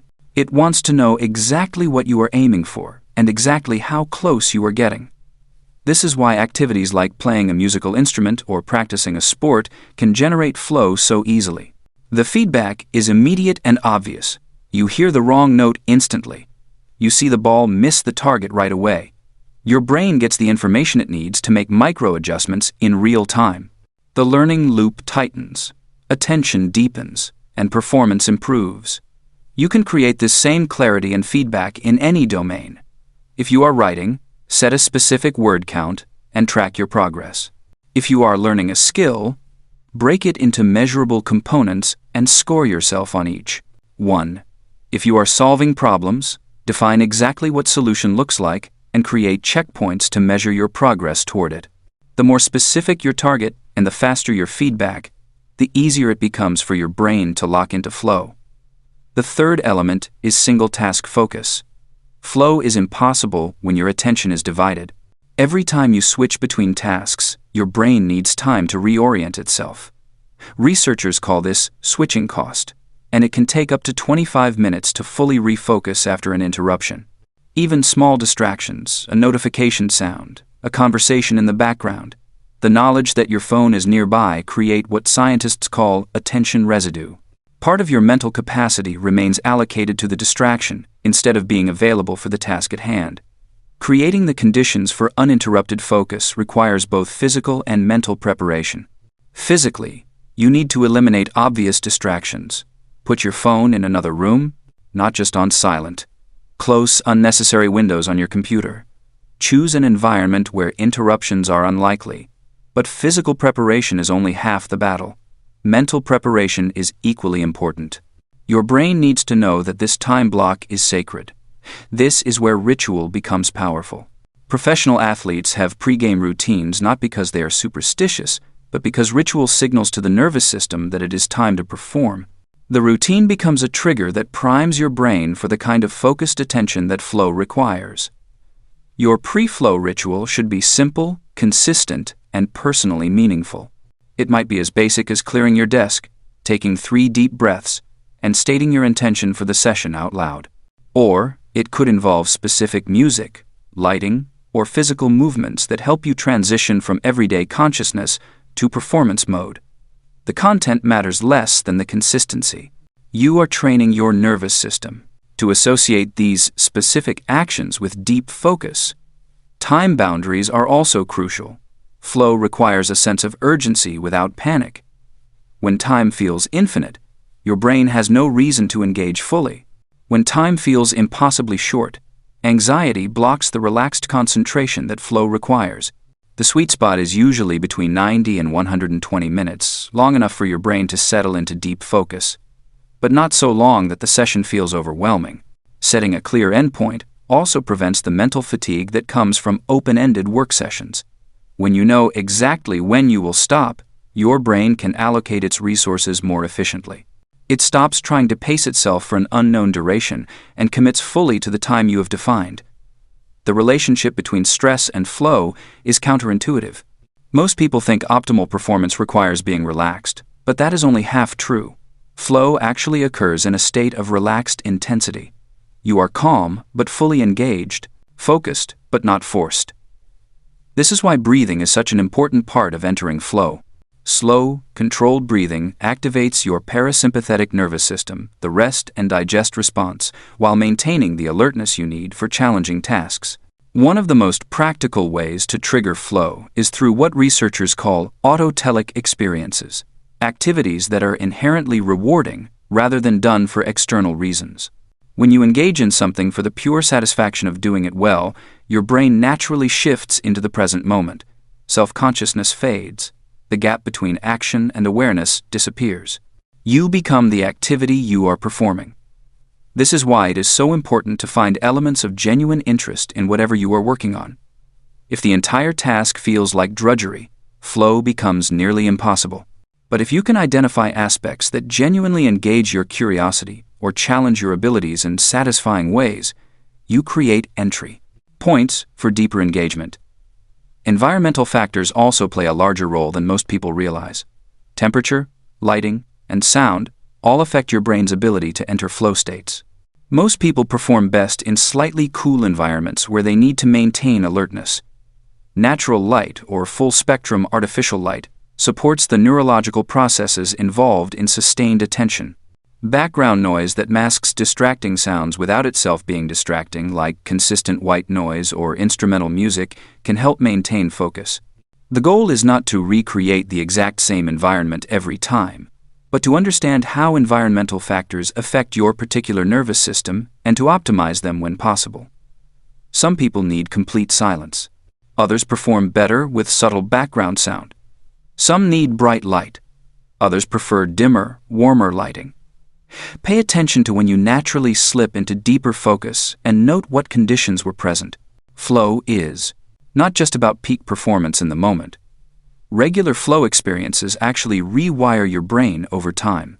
The same neurological changes that create the flow state also strengthen the neural networks involved in attention, pattern recognition, and skill execution. People who regularly enter flow become better at entering flow. Their brains become more efficient at the kind of focused attention that high performance requires. This creates a powerful, positive feedback loop. The more you practice entering flow, the easier it becomes. The easier it becomes, the more often you do it. The more often you do it, the more your baseline performance improves. Eventually, the heightened focus and effortless execution that once felt rare and magical becomes a reliable tool you can access whenever you need it most. The ultimate goal is to make flow your default mode for important work rather than a special state you occasionally stumble into. When you understand the triggers and systematically create the conditions, deep work stops being something that happens to you and becomes something you can summon on demand. 11. Fear setting. Turn anxiety into a plan. Most people treat fear like a stop sign when it should be treated like a map. The difference between those who break through to massive achievement and those who stay stuck isn't the absence of fear, it's the willingness to turn that fear into useful information. When you learn to decode what your anxiety is actually telling you, you transform it from a paralyzing force into a strategic advantage. The human brain is wired to protect you from danger, but it's terrible at distinguishing between a real threat and an imagined one. Your nervous system responds to the fear of public speaking with the same intensity it would use to flee from a predator. This ancient alarm system served our ancestors well when most threats were physical and immediate, but in today's world, it often sabotages us by making us avoid the very actions that would lead to our greatest growth. The key insight from decades of psychological research is this: anxiety thrives on vagueness, but dissolves under specificity. When fear remains nameless and formless, it grows in the shadows of your mind, becoming more powerful than any real obstacle you might face. But when you drag that fear into the light and examine it systematically, you discover something remarkable. Most of what you're afraid of is either unlikely to happen, manageable if it does happen, or far less catastrophic than your imagination suggests. This is where fear setting comes in. Unlike positive thinking, which asks you to ignore potential problems, fear setting asks you to face them head-on with a structured approach that transforms worry into actionable intelligence. The process works by forcing your brain to move from emotional reaction to rational analysis, from vague dread to specific scenarios you can actually prepare for. The fear-setting process begins with the recognition that not all fears are created equal. Some fears are signals worth listening to. They point toward real risks that deserve your attention and preparation. Others are simply noise generated by an overactive threat detection system that hasn't adapted to modern life. The skill lies in learning to tell the difference and responding appropriately to each type. Start by identifying the decision or action that's been weighing on you, the thing you know you should do but have been avoiding because of what might go wrong. This could be anything from starting a new venture to having a difficult conversation to making a significant life change. Write down this potential action at the top of a page, then create 3 columns below it. In the first column, list everything that could go wrong if you take this action. Don't hold back or try to be reasonable here. Let your imagination run wild and capture every fear, from the realistic to the ridiculous. This isn't about being negative. It's about getting all your fears out of your head and onto paper where you can see them clearly. You might write things like, I could fail publicly, I could lose money, people might reject me, or I could discover I'm not as capable as I thought. The magic happens. In the second and third columns. For each fear you've listed, column 2 asks, what could I do to prevent this from happening or reduce the likelihood? This is where you shift from helpless worry to proactive planning. Maybe you realize you could start smaller to reduce the risk, get additional training to improve your odds of success, or set aside money to cushion any financial impact. Often, you'll discover that many of your fears can be significantly reduced with some basic preparation. Column 3 asks, if this bad thing happened, how could I recover or repair the damage? This question is crucial because it addresses one of the deepest sources of fear, the belief that failure would be permanent and irreversible. When you map out specific recovery plans, you realize that most setbacks, even significant ones, are temporary and manageable. You might recover by learning from the experience and trying again, by pivoting to a different approach, or by falling back on other resources and relationships in your life. As you work through this process, patterns begin to emerge. You'll often find that your worst-case scenarios aren't nearly as bad as they felt when they were just swirling around in your head. You'll discover that you have more resources and options than you initially realized. Most importantly, you'll see that you can handle whatever happens, which is the foundation of genuine confidence. But fear setting isn't complete until you flip the script and examine the cost of inaction. Create a new section on your page and ask yourself, what will my life look like in 6 months, 1 year, and 3 years if I don't take this action? This exercise is often more motivating than any vision of success because it forces you to confront the slow death of playing it safe. When you truly understand the price of staying stuck, the risks of moving forward start to look much more reasonable. The psychological principle at work here is called intolerance of uncertainty, the tendency to experience anxiety when faced with unknown outcomes. People with high intolerance of uncertainty often avoid action because they can't guarantee positive results. Fear setting works by making uncertainty more tolerable through preparation and by revealing that the alternative to uncertain action is certain stagnation. Research in cognitive behavioral therapy shows that when people systematically examine their fears, they almost always discover 2 things. Their fears are less likely to materialize than they thought, and they're more capable of handling problems than they assumed. This dual realization that bad outcomes are less probable and less catastrophic than imagined, what allows people to move forward despite their fears. The timing of fear setting matters as much as the process itself. Don't wait until you're in the middle of an anxiety spiral to try this technique. Practice it when you're calm and clear-headed, perhaps as part of your weekly planning process. This allows you to build your fear-setting skills on smaller decisions before applying them to life-changing choices. It also helps you develop what psychologists call stress inoculation, the ability to remain functional under pressure because you've already thought through the scenarios that might unfold. One of the most powerful aspects of fear setting is how it changes your relationship with risk itself. Instead of seeing risk as something to avoid, you begin to see it as something to understand and manage. This shift in perspective is crucial for massive achievement because every significant accomplishment requires venturing into uncertain territory. The people who achieve the most aren't fearless, they're simply better at turning their fears into fuel for better preparation. Fear setting also reveals an uncomfortable truth that many people prefer to ignore. The biggest risk in life is often not taking any risks at all. When you honestly assess the cost of inaction, you realize that playing it safe is actually the most dangerous strategy of all. It guarantees that you'll never discover what you're truly capable of, never build the resilience that comes from overcoming challenges, and never experience the satisfaction of turning your potential into reality. The ultimate goal of fear setting isn't to eliminate fear that's neither possible nor desirable. Fear can be a valuable source of information about what matters to you and where you need to be more careful or better prepared. The goal is to prevent fear from making your decisions for you. When you've systematically worked through your fears and developed contingency plans, you can acknowledge that yes, things might go wrong, and yes, you're going to move forward anyway because you've prepared for whatever comes next. This is the mindset that separates those who achieve massive success from those who remain trapped by their own imaginations.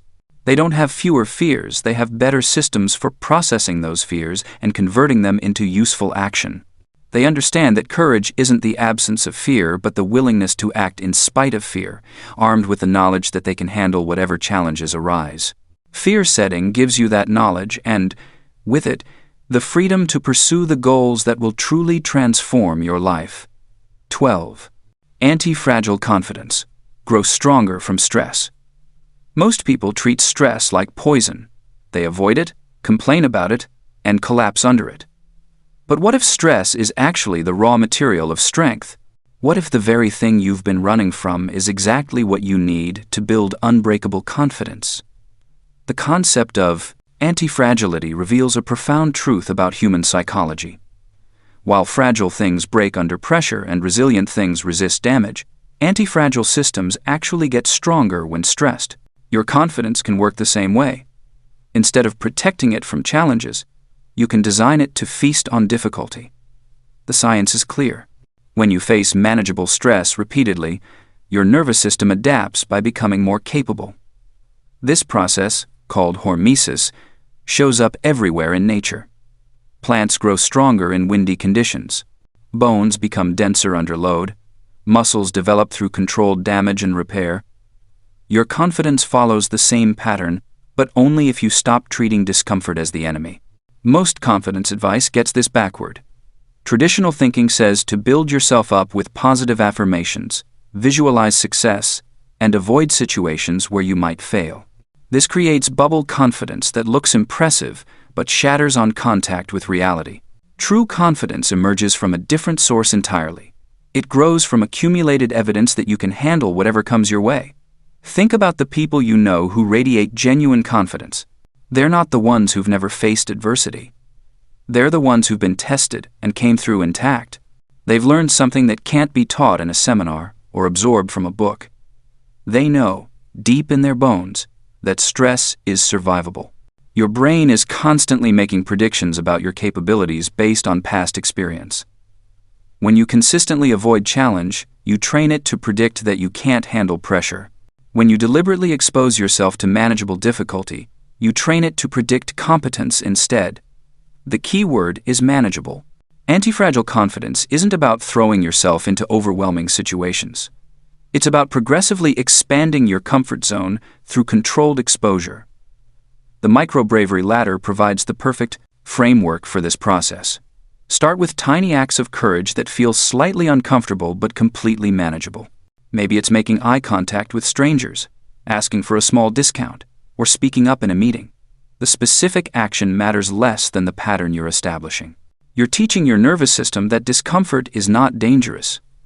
Each small brave act deposits evidence into your confidence account. Not evidence that you're perfect or that everything will always work out, but evidence that you can function effectively even when you feel nervous, embarrassed, or uncertain. This is the foundation of real confidence. It's not the absence of fear. It's the knowledge that fear won't stop you.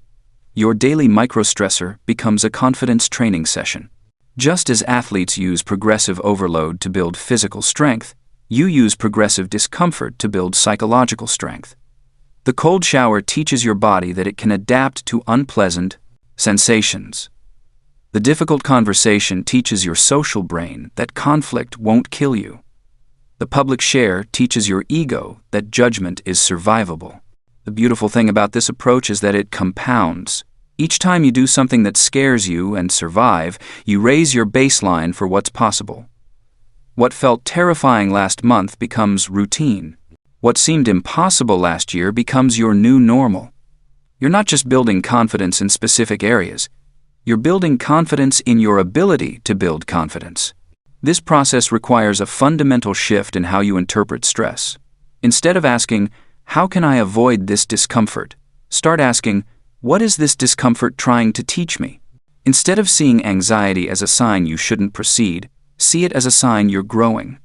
Instead of treating failure as evidence of inadequacy, treat it as data about what adjustments to make. Your relationship with failure determines your ceiling for success. If you need to be perfect to feel confident, you'll spend most of your energy managing your image instead of expanding your capabilities. If you can fail forward with curiosity instead of shame, you become unstoppable. Every setback becomes intelligence. Every mistake becomes training. The most confident people have failed more than most people have tried. They've learned to separate their sense of self-worth from their performance outcomes. They know that competence isn't about never falling down. It's about becoming skilled at getting back up. This mental shift transforms stress from a threat into an asset. Your body's stress response was designed for short bursts of physical danger.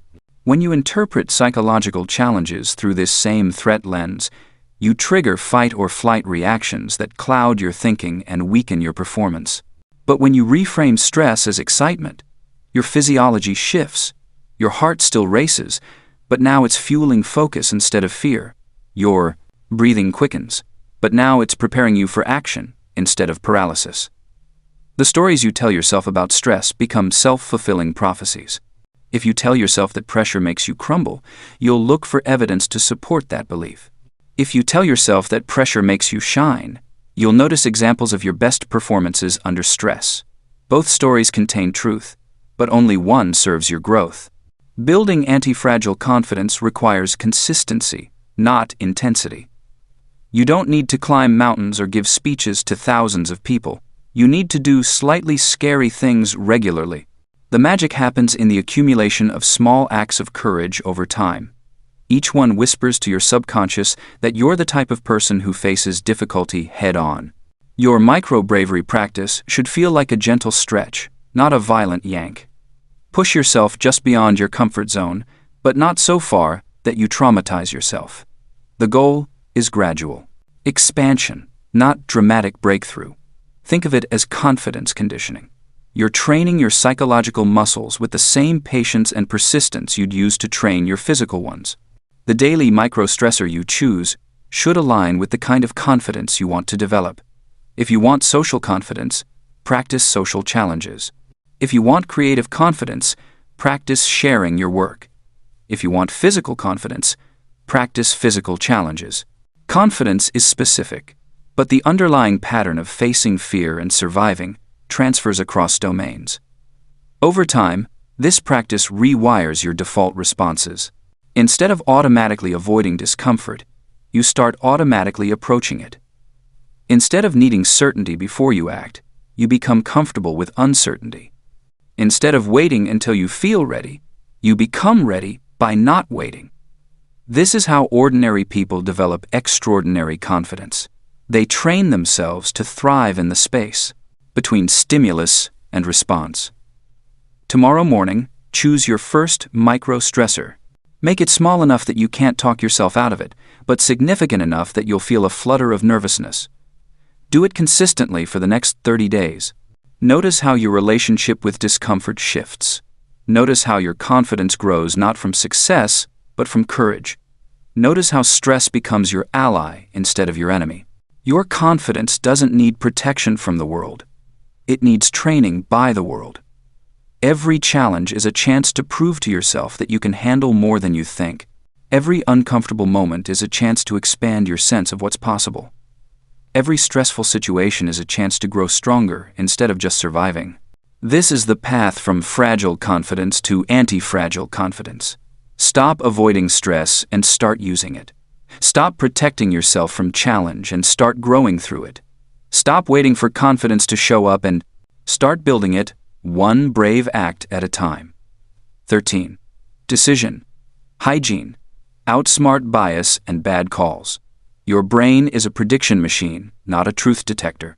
Every decision you make runs through a series of mental shortcuts, emotional filters, and unconscious biases that helped your ancestors survive but can sabotage your success today. The difference between people who achieve massive results and those who stay stuck often comes down to one thing: the quality of their decisions under pressure and uncertainty. Most people think good decisions come from having more information or being smarter. That's backwards. Good decisions come from having better systems to work around the predictable ways your mind tricks you. When you understand how your brain manufactures certainty from incomplete data, you can design safeguards that keep you from fooling yourself when the stakes are high. Consider how you make choices right now. You probably gather some information, consider a few options, go with what feels right, and hope for the best.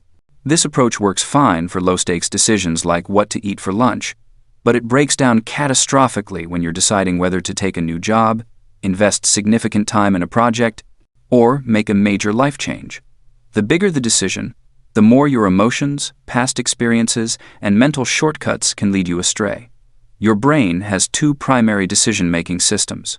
The first is fast, automatic, and emotional. It jumps to conclusions based on patterns, recent experiences, and whatever feels most vivid in your memory.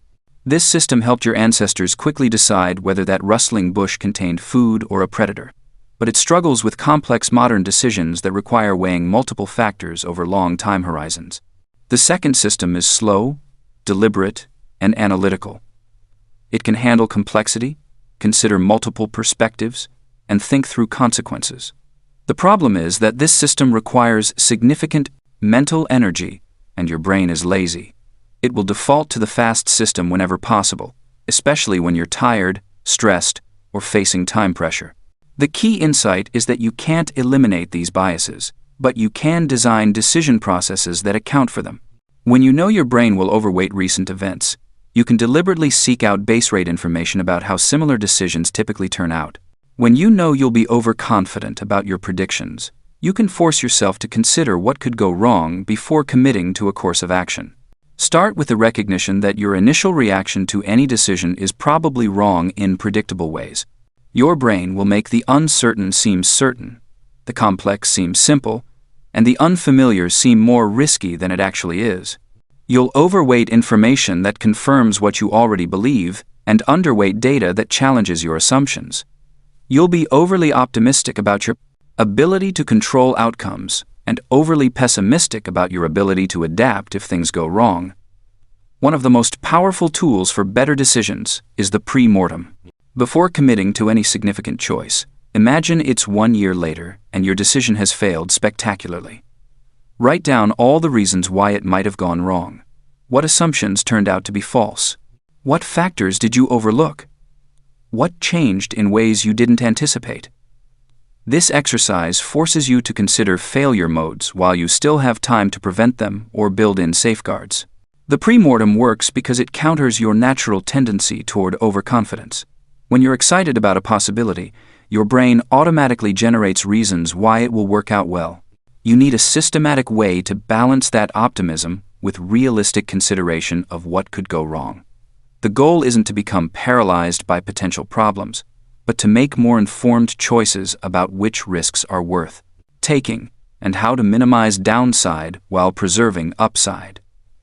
Another critical element of decision hygiene is checking base rates before making predictions about your specific situation. Your brain wants to believe that your circumstances are unique and that normal patterns don't apply to you. This is almost always wrong. If you're considering starting a business, look at the actual success rates for businesses in your industry. If you're evaluating a job opportunity, research typical career trajectories for people in similar roles. If you're deciding whether to move to a new city, find data on how such moves typically work out for people in your situation. Base rates don't determine your outcome, but they give you a realistic starting point for calibrating your expectations. If 80% of businesses in your industry fail within 5 years, that doesn't mean you shouldn't start one, but it does mean you should have a very specific plan for why you'll be in the 20% that succeed. If most people who make the career move you're considering are happy with the choice 3 years later, That's valuable information even if you can't be certain how it will work out for you personally. Time pressure is the enemy of good decisions. When you feel rushed, your brain defaults to simple heuristics and emotional reactions rather than careful analysis. You can combat this by building decision deadlines that give you adequate time to think while preventing endless deliberation. For any choice that will cost you more than an hour to implement or undo, give yourself at least 24 hours to decide. For major life decisions, build in weeks or months of consideration time. During this consideration period, actively seek out information that challenges your initial inclination. If you're leaning toward taking a new job, spend time researching why it might be a bad idea. If you're excited about an investment opportunity, look for evidence that it's overvalued or risky. This isn't about becoming negative or pessimistic. It's about making sure you've considered multiple perspectives before committing. Create a simple checklist for important decisions that forces you to slow down and think systematically. Ask yourself what information you're missing and how you could get it. Consider what you might be wrong about and how you could test your assumptions. Think about how the decision looks from different time horizons. What seems smart today might look foolish in 5 years, and vice versa. Identify what would have to be true for this choice to work out well, and honestly assess how likely those conditions are to hold. Pay special attention to decisions where you feel strong emotional pressure to act quickly. These are exactly the situations where your fast decision-making system is most likely to lead you astray. Whether the pressure comes from excitement about an opportunity or fear of missing out, forced urgency is often a sign that someone is trying to prevent you from thinking clearly. Legitimate opportunities usually allow time for proper consideration. The quality of your decisions compounds over time, just like any other skill or habit. Each good decision makes the next one easier by building your confidence in your ability to think through complex situations. Each bad decision teaches you something about where your judgment tends to go wrong. The goal isn't perfect decisions. That's impossible when dealing with an uncertain future, but consistently better choices that tilt the odds in your favor. Your decision-making ability is one of your most valuable assets. It determines which opportunities you pursue, which risks you take, and how you respond when things don't go according to plan. By understanding how your mind works and designing systems to work around its limitations, you can make choices that your future self will thank you for. The most successful people aren't necessarily the smartest or the luckiest. They're the ones who have learned to make good decisions consistently over time. 14. Attention capital. Focus, dopamine, and deep work. Your attention is your most valuable asset, yet most people treat it like a renewable resource they can waste without consequence. Every ping, notification, and mental interruption doesn't just steal a moment, it fragments your capacity to think deeply, solve complex problems, and create meaningful work. The modern world has weaponized your brain's reward system against you, turning you into a slot machine addict, pulling the lever of distraction over and over, hoping for the next hit of novelty. Understanding how your attention works isn't optional anymore. It's the difference between being someone who talks about their dreams and someone who builds them into reality. The science is clear. Your brain's dopamine system, originally designed to help you survive by seeking food and avoiding predators, has been hijacked by an environment that delivers constant, unpredictable rewards. Every buzz from your phone triggers the same neurochemical response that once helped your ancestors hunt successfully. But instead of helping you focus on what matters, this system now scatters your focus across dozens of meaningless stimuli every day. Dopamine isn't the pleasure chemical most people think it is. It's the anticipation chemical. It spikes highest not when you receive a reward, but when you're about to receive one, especially when the timing and magnitude are uncertain. This is why checking messages feels so compelling. Your brain doesn't know if the next notification will be urgent, exciting, or boring, so it floods you with anticipation chemicals to ensure you don't miss anything important. The problem is that this constant state of anticipation makes everything else feel dull by comparison. When your dopamine baseline is artificially elevated by constant stimulation, normal activities like reading, thinking, or working on challenging problems feel unrewarding. Your brain interprets the lack of frequent dopamine hits as a sign that the current activity isn't worth your attention. This creates a vicious cycle where you need increasing amounts of stimulation to feel engaged, while your tolerance for deep, sustained focus erodes. The solution isn't to eliminate dopamine entirely, you need it to feel motivated and engaged. Instead, you need to reset your baseline and redesign your reward schedule so that meaningful work becomes intrinsically satisfying again. This requires treating your attention like a finite resource that can be strengthened through deliberate practice and protected through strategic boundaries. Think of attention like a muscle that gets stronger when exercised intentionally and weaker when scattered randomly. Every time you resist the urge to check something, switch tasks, or seek mental stimulation, you're building your capacity for sustained focus. Every time you give in to distraction, you're training your brain to seek the easiest available reward rather than staying engaged with challenging work. The first step in reclaiming your attention is conducting a dopamine audit. For 3 days, track every time you reach for your phone, check messages, browse randomly, or switch between tasks without completing the current one. Don't judge or try to change anything, yet just notice. Most people are shocked to discover they're interrupting themselves hundreds of times per day, often within seconds of starting something that requires concentration.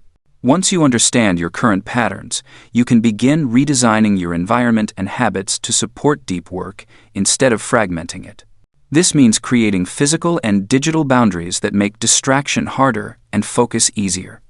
Remove apps that provide unpredictable rewards from your most used devices. Turn off all non-essential notifications. Create specific times and places for checking messages rather than leaving them open all day.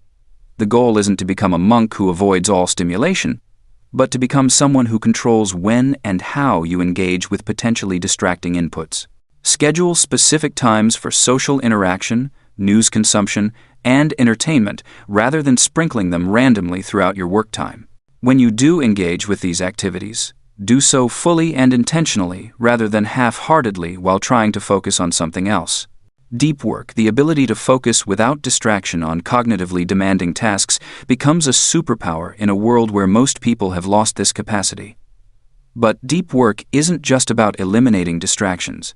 It's about creating the conditions where your brain naturally wants to stay engaged with challenging problems for extended periods. Your brain craves novelty and progress, so the key to sustained focus is building these elements into your work rather than seeking them through distraction. Break large projects into smaller components that provide regular feedback and visible progress. Set clear objectives for each work session so your brain knows what constitutes success. Work in time blocks short enough to feel achievable but long enough to build momentum, usually between 45 and 90 minutes. The timing of your deep work matters as much as the environment. Most people have natural energy rhythms that make certain hours more conducive to focused work than others. Pay attention to when you feel most mentally sharp and protect those hours fiercely. Don't waste your peak focus time on administrative tasks, meetings, or reactive work that could be done when your attention is naturally lower. Creating a pre-work ritual signals to your brain that it's time to shift into focus mode. This doesn't need to be elaborate. It could be as simple as making a specific drink, clearing your workspace, writing down your objective for the session, and putting your phone in another room. The key is consistency. When you perform the same sequence of actions before deep work, your brain begins to anticipate the shift and starts preparing mentally before you even begin. During deep work sessions, your brain will inevitably generate urges to check something, research a tangential question, or switch to an easier task. This is normal and expected. The urge itself isn't the problem, acting on it is. When you notice the urge arising, acknowledge it without judgment and redirect your attention back to the current task. This redirection process is like a bicep curl for your attention muscle. The more you practice it, the stronger your focus becomes. One of the most effective techniques for maintaining focus is the external memory dump. Keep a notepad nearby during deep work sessions and write down any thoughts, ideas, or tasks that pop into your mind. This satisfies your brain's concern about forgetting something important without requiring you to act on the thought immediately. Review these notes at the end of your work session and decide what deserves follow-up action. Recovery between focus sessions is as important as the sessions themselves. Your brain needs time to consolidate what you've learned and restore the neurochemical resources required for sustained attention. This doesn't mean scrolling through feeds or checking messages. These activities provide stimulation without restoration. True recovery involves activities that are mentally restorative. Walking, light physical movement, brief conversations with people you care about, or simply sitting quietly without trying to consume information. The quality of your focus is more important than the quantity of time you spend working. 2 hours of genuinely focused work will produce better results than 8 hours of distracted, fragmented effort. This means measuring success by depth and intensity rather than just time logged. Track how long you can sustain focus without interruption and work to gradually extend these periods. Your relationship with boredom needs to shift if you want to develop genuine focus capacity. Boredom isn't an emergency that needs immediate relief through stimulation. It's often a sign that your brain is ready to engage more deeply with whatever you're working on once the initial resistance passes. Learning to sit with brief periods of mental restlessness, rather than immediately seeking distraction, builds your tolerance for the natural fluctuations in engagement that occur during complex work. Sleep plays a crucial role in attention regulation that most people underestimate. When you're sleep deprived, your brain seeks stimulation to maintain alertness, making you more susceptible to distraction and less capable of sustained focus. Consistent, quality sleep isn't just about feeling rested, it's about maintaining the neurochemical balance that makes deep work feel rewarding rather than effortful. The compound effect of improved attention extends far beyond work productivity. When you can focus deeply on conversations, your relationships improve. When you can stay present during experiences rather than mentally multitasking, your memory and enjoyment increase. When you can think through problems systematically rather than jumping between surface-level concerns, your decision-making becomes more sound. Building attention capital is like building financial capital. The earlier you start and the more consistent you are, the more dramatic the long-term benefits become. Someone who develops strong focus habits in their 20s will have a massive advantage over their peers by their 40s, not just in career terms, but in their ability to learn, adapt, and engage deeply with whatever matters most to them. The action for this chapter is both simple and challenging. Commit to a 14-day notification fast while implementing a twice-daily focus practice. Turn off all non-essential notifications on your devices and designate specific times for checking messages rather than leaving them open continuously. Schedule 2 50-minute focused work blocks each day, ideally during your natural energy peaks, with your phone in another room and a clear objective for each session. Track your ability to maintain focus without interruption and notice how your capacity for deep work changes over the 2 weeks. Your attention is finite, trainable, and more valuable than you probably realize. In a world designed to fragment your focus, the ability to think deeply for extended periods isn't just a nice skill to have, it's your competitive edge. 15. Environment by design. Make success the default. Your environment is working on you whether you notice it or not. Every object in your space, every visual cue, and every physical arrangement is quietly influencing your decisions, energy levels, and behavior patterns. Most people treat their surroundings as neutral background noise, but high achievers understand a fundamental truth. The spaces and systems around you are either pulling you toward your goals or away from them. There is no middle ground. The psychology behind environmental influence runs deeper than simple willpower or motivation. Your brain operates on a predictive model, constantly scanning for cues about what to do next. When you walk into your workspace and see a cluttered desk with random papers scattered about, your mind receives signals of disorganization and confusion.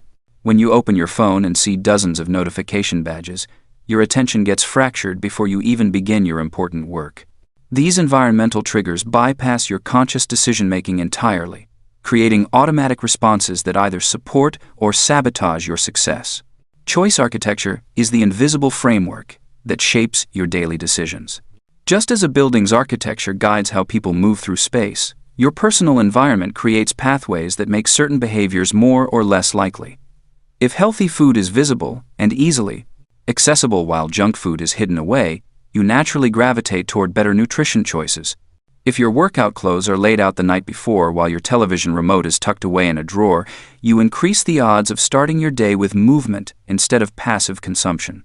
The concept of friction costs explains why small environmental changes create massive behavioral shifts. Every behavior requires a certain amount of effort to initiate. When you reduce friction for positive behaviors and increase friction for negative ones, you tip the scales in your favor without relying on willpower. The person who keeps their phone in another room while working doesn't have superior self-control. They've simply designed an environment where distraction requires more effort than focus. Social contagion operates through environmental design as well. The people, images, and reminders in your physical space influence your identity and standards on a subconscious level. A photograph of someone you admire on your desk serves as a constant reminder of the qualities you want to embody. Books related to your field of growth create visual anchors for learning and improvement. Even the cleanliness and organization of your space sends signals to your brain about the level of standards you maintain in your life. Visual cues act as external triggers for internal motivation. Your environment should tell the story of who you're becoming, not who you used to be. If your goal is to become a skilled musician, having your instrument visible and easily accessible makes practice feel natural and inevitable. If you want to develop a reading habit, strategically placed books serve as constant invitations to engage with ideas. The key is making positive cues obvious while making negative cues invisible or difficult to access. Workspace zoning creates psychological boundaries that enhance focus and productivity. When you designate specific areas for specific activities, your brain learns to associate each space with its intended purpose. A clear workspace, reserved only for important projects, signals to your mind that serious work happens here. A comfortable reading corner with good lighting becomes associated with learning and reflection. A dedicated area for planning and review reinforces the habit of strategic thinking. The principle of commitment devices allows you to make decisions for your future self when willpower is strong, ensuring you follow through when motivation is weak. By structuring your environment to support good choices and prevent bad ones, you create external accountability that doesn't depend on how you feel in the moment. This might mean putting your phone in a time-locked container during work hours, or asking someone to change your social media passwords for a specific period. Your environment should serve as an extension of your memory and decision-making system. Important reminders, visual goals, and next action triggers should be placed where you'll encounter them naturally throughout your day. This external organization system reduces the cognitive load on your mind, freeing up mental energy for creative thinking and problem-solving rather than trying to remember what you should be doing. The physical arrangement of objects in your space influences your mental state and energy levels. Cluttered environments create cognitive overload and increase stress hormones, while clean, organized spaces promote clarity and calm focus. Natural elements, like plants or natural light, have been shown to improve mood, creativity, and sustained attention. The temperature, lighting, and sound levels in your environment all impact your ability to perform at your best. Creating environmental defaults means setting up your space so that the right choices happen automatically. Your environment should make success feel inevitable, rather than requiring constant negotiation with yourself. When your space is designed properly, positive behaviors feel natural and effortless, while negative behaviors require deliberate effort to pursue. The power of environmental design lies in its compound effect over time.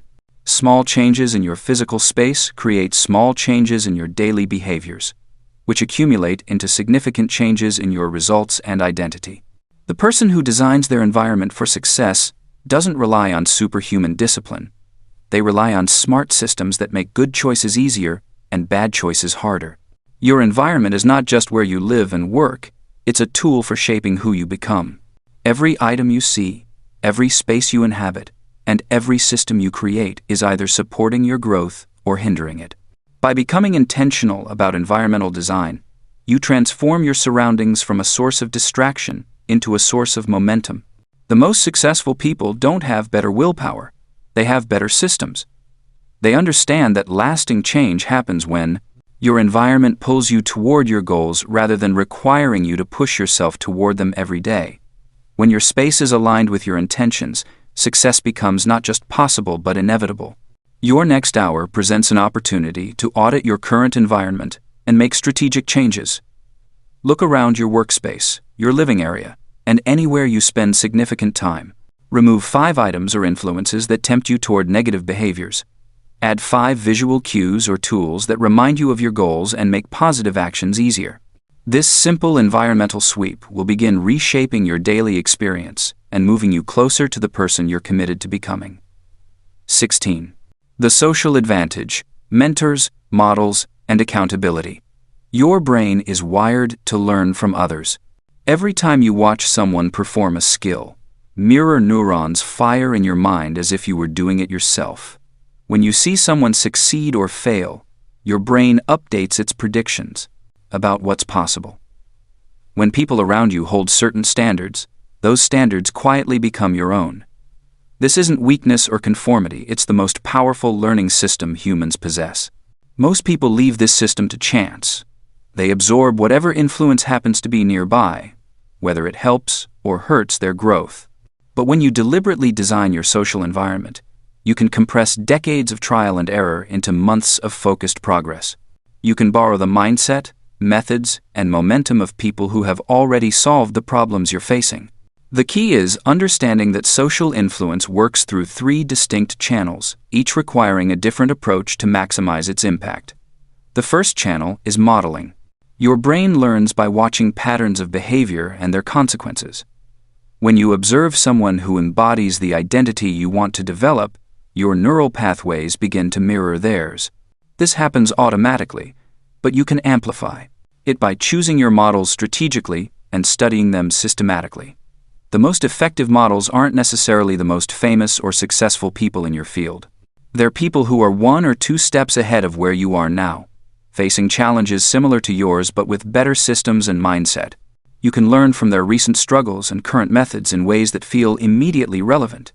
Look for people who demonstrate the daily behaviors you want to adopt. If you want to build discipline, find someone whose daily routine reflects consistent discipline. If you want to develop courage, study someone who regularly takes calculated risks. If you want to think strategically, observe someone who consistently makes decisions that compound over time. You don't need personal access to these models. You can study their work, their interviews, their decision-making patterns. The goal is to understand not just what they do, but how they think about what they do. What beliefs drive their choices? How do they frame challenges? What internal scripts do they run when things get difficult? As you study these patterns, your brain begins to internalize them. You start to ask the questions they would ask. You begin to notice opportunities they would notice. Your definition of normal starts to shift toward their standards. The second channel is mentorship.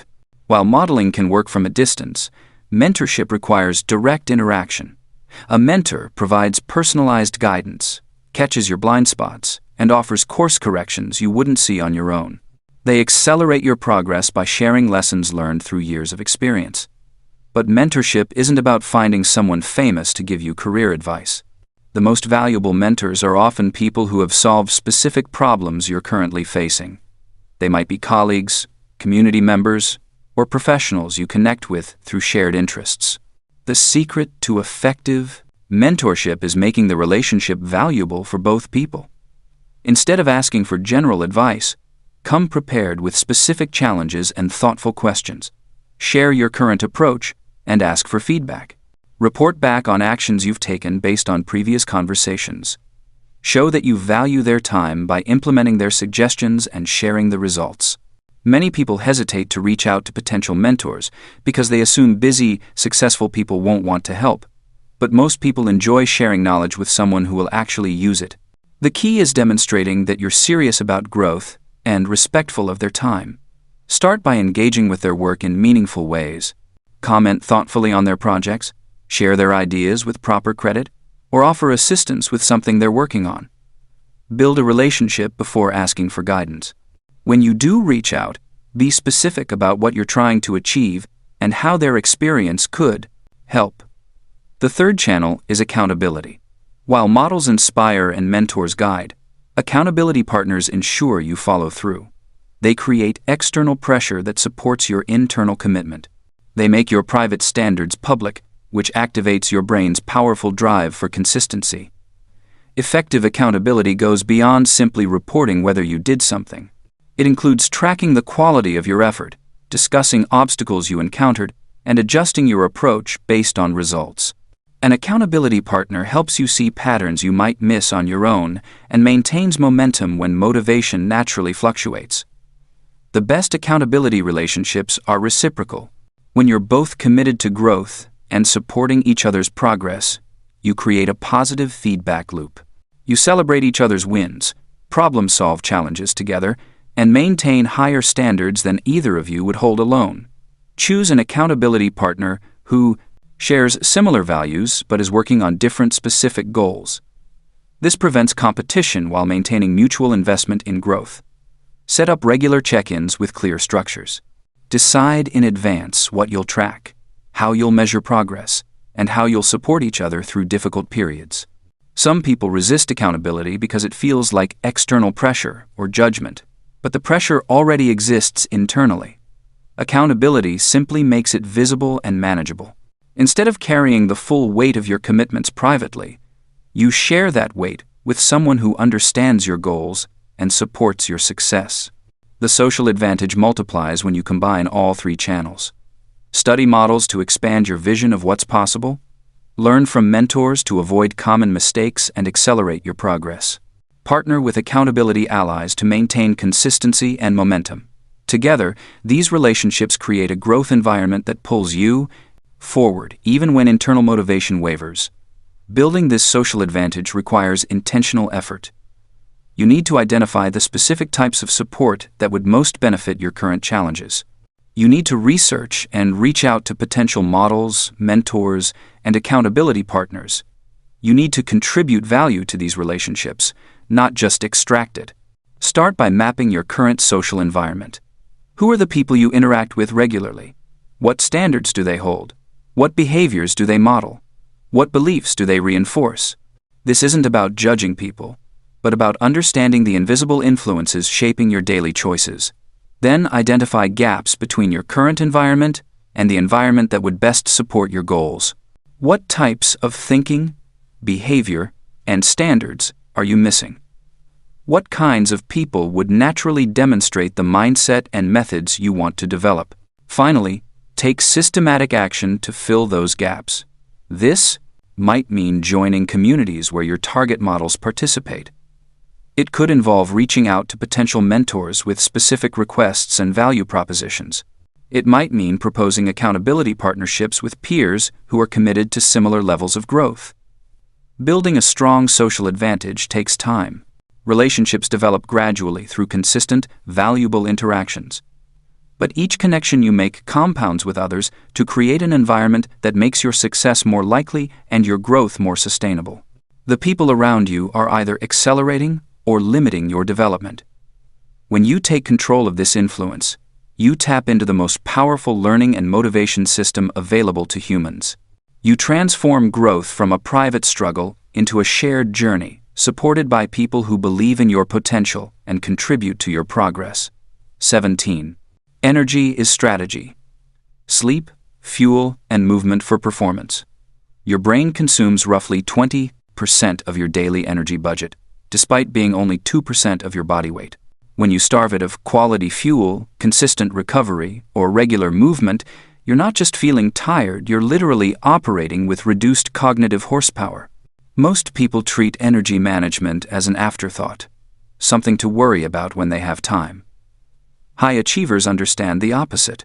Energy is the foundation that makes every other strategy possible. The psychology here runs deeper than willpower or motivation. Your energy state directly influences what psychologists call affect as information, your brain's tendency to use how you feel physically as data about what you should do next. When you're energetically depleted, your nervous system interprets this as danger, shifting you into conservation mode. Decision-making becomes sloppy, creativity tanks, and persistence crumbles. You start avoiding challenges not because you lack courage, but because your biology is literally telling you to retreat. This creates a vicious cycle. Poor energy leads to poor performance, which damages confidence, which creates stress, which further drains energy. Breaking free requires understanding that your body and brain are not separate systems. They're one integrated performance machine that needs consistent, quality inputs to produce consistent, quality outputs. Start with sleep, the non-negotiable foundation of everything else. During sleep, your brain clears metabolic waste through the glymphatic system, consolidates memories, and resets neurotransmitter levels. Skip this process regularly, and you're essentially trying to run high-performance software on corrupted hardware. Research shows that even mild sleep deprivation, getting 6 hours instead of 8, creates cognitive impairment equivalent to being legally drunk. The key insight about sleep isn't just duration, it's consistency. Your circadian rhythms, the internal clocks that regulate energy and alertness, thrive on predictability. Going to bed at midnight one night and 10 the next doesn't just rob you of sleep, it creates a form of biological jet lag that can take days to recover from. Your nervous system never knows when to prepare for rest or alertness, leaving you in a constant state of internal confusion. Sleep anchors solve this problem by giving your circadian system fixed reference points. Choose a non-negotiable sleep window, say 10:30 to 6:30, and protect it like you would protect your most important meeting. The magic happens not just in how you feel the next day, but in how your energy stabilizes over weeks. Your body begins anticipating rest and recovery, naturally winding down as bedtime approaches and naturally energizing as morning arrives. Most people focus on falling asleep, but staying asleep matters just as much. Your sleep cycles run in roughly 90-minute waves, cycling between light, deep, and REM sleep. Deep sleep handles physical recovery and memory consolidation, while REM sleep processes emotions and supports creativity. Alcohol, late meals, and excessive screen time don't just delay sleep onset, they fragment these cycles, leaving you tired even after 8 hours in bed. Movement is the second pillar of energy strategy, but not in the way most people think. You don't need intense workouts to unlock performance benefits. You need consistent, varied movement throughout the day. Your body evolved for near constant activity, not 8-hour stretches of sitting followed by 1 hour of exercise. This mismatch creates what researchers call active couch potato syndrome. Even people who exercise regularly can suffer metabolic dysfunction if they're sedentary the rest of the day. Movement snacks solve this elegantly. Every hour or two, take 3 to 5 minutes to move your body in a different way. Walk around the block, do some stretches, climb a flight of stairs, or simply stand and move your arms. These micro breaks don't just prevent stiffness, they trigger neurochemical changes that enhance focus, mood, and creative problem solving. Many breakthrough insights happen during these movement breaks because physical activity increases brain-derived neurotrophic factor, essentially fertilizer for new neural connections. The timing of movement matters as much as the frequency. Morning movement, even just 10 minutes of walking, signals to your circadian system that it's time to be alert and energized. This doesn't have to be formal exercise, gardening, playing with pets, or doing household tasks all count. The goal is to elevate your heart rate slightly and get blood flowing to your brain before you ask it to perform demanding cognitive work. Nutrition forms the third pillar, but the psychology of eating often sabotages the biology. Most people use food for emotional regulation, comfort, celebration, stress relief, rather than performance fuel. This creates erratic blood sugar, patterns that produce matching patterns of energy and focus. You feel sharp for an hour after a sugary snack, then crash into fatigue and brain fog, then reach for another quick fix. Stable energy comes from stable blood sugar, which comes from combining protein, healthy fats, and complex carbohydrates in most meals. This isn't about perfect eating, it's about understanding that your brain runs on glucose, but it performs best when that glucose is delivered steadily rather than in spikes and crashes. Think of it like the difference between throwing logs on a fire versus dousing it with gasoline. Both create flames, but only one creates sustained, controllable heat. Pre-work nutrition deserves special attention because it sets the tone for your entire day. Many high performers skip breakfast or rely on coffee alone, thinking they're saving time or avoiding sluggishness. In reality, They're forcing their brains to run on stress hormones like cortisol instead of steady fuel. This works in the short term, but creates afternoon energy crashes and evening difficulty winding down. A simple pre-work meal might include eggs with vegetables, oatmeal with nuts and fruit, or yogurt with berries and seeds. The exact foods matter less than the principle. Give your brain quality fuel before you ask it to do quality work. This isn't about restriction or perfection, it's about consistency and intention. Hydration amplifies everything else, but gets overlooked because dehydration's effects are subtle until they're severe. Even mild dehydration, losing just 2% of your body water, impairs concentration, memory, and mood. Most people confuse thirst signals with hunger or fatigue, reaching for food or caffeine when their body actually needs water. The simplest hydration strategy is front-loading your day. Drink a large glass of water immediately upon waking, before coffee or food. Your body has been without fluid intake for 6 to 8 hours and needs rehydration to kickstart metabolic processes. Keep water visible throughout the day. The visual cue makes drinking automatic rather than effortful. Understanding your ultradian rhythms unlocks another level of energy optimization. These are 90-minute cycles of alertness and fatigue that continue throughout your waking hours, similar to sleep cycles. Most people have peak cognitive performance in the first few hours after waking, followed by predictable waves of higher and lower energy. Instead of fighting these natural rhythms, align your most demanding work with your peak periods and use lower energy times for routine tasks. Temperature regulation plays a surprising role in energy management. Your core body temperature naturally fluctuates throughout the day, rising as you wake up and falling as bedtime approaches. You can hack this system by using temperature strategically. A cool shower or cold exposure in the morning can accelerate the natural temperature rise that creates alertness. A warm bath or shower in the evening can mimic the natural temperature drop that signals bedtime. The compound effect of energy management shows up in ways that surprise most people. Better sleep improves exercise performance, which improves mood, which improves sleep quality, which enhances mental clarity, which makes healthy eating decisions easier, which stabilizes energy, which improves sleep. Each element reinforces the others, creating an upward spiral of vitality and performance. Your energy audit starts with honest tracking. For 1 week, note your energy levels every 2 hours on a simple 1 to 10 scale. Also track your sleep times, movement breaks, meals, and hydration. Look for patterns. When do you consistently feel energized versus drained? What factors correlate with your best and worst energy days? This data becomes your roadmap for optimization. Energy management isn't about perfection. It's about consistency and recovery. You'll have nights of poor sleep, days of stress, eating, and weeks when movement falls off your schedule. The goal isn't to avoid these entirely, but to return to your energy fundamentals quickly rather than letting temporary disruptions become permanent patterns. Your action step is to choose one energy anchor and implement it for the next week. Set a consistent sleep window and honor it regardless of what else is happening. Take a 5-minute walk every 2 hours during your workday. Eat a protein-rich meal before your most important daily work. Start with one change. Let it stabilize, then add the next. Your energy is your strategy.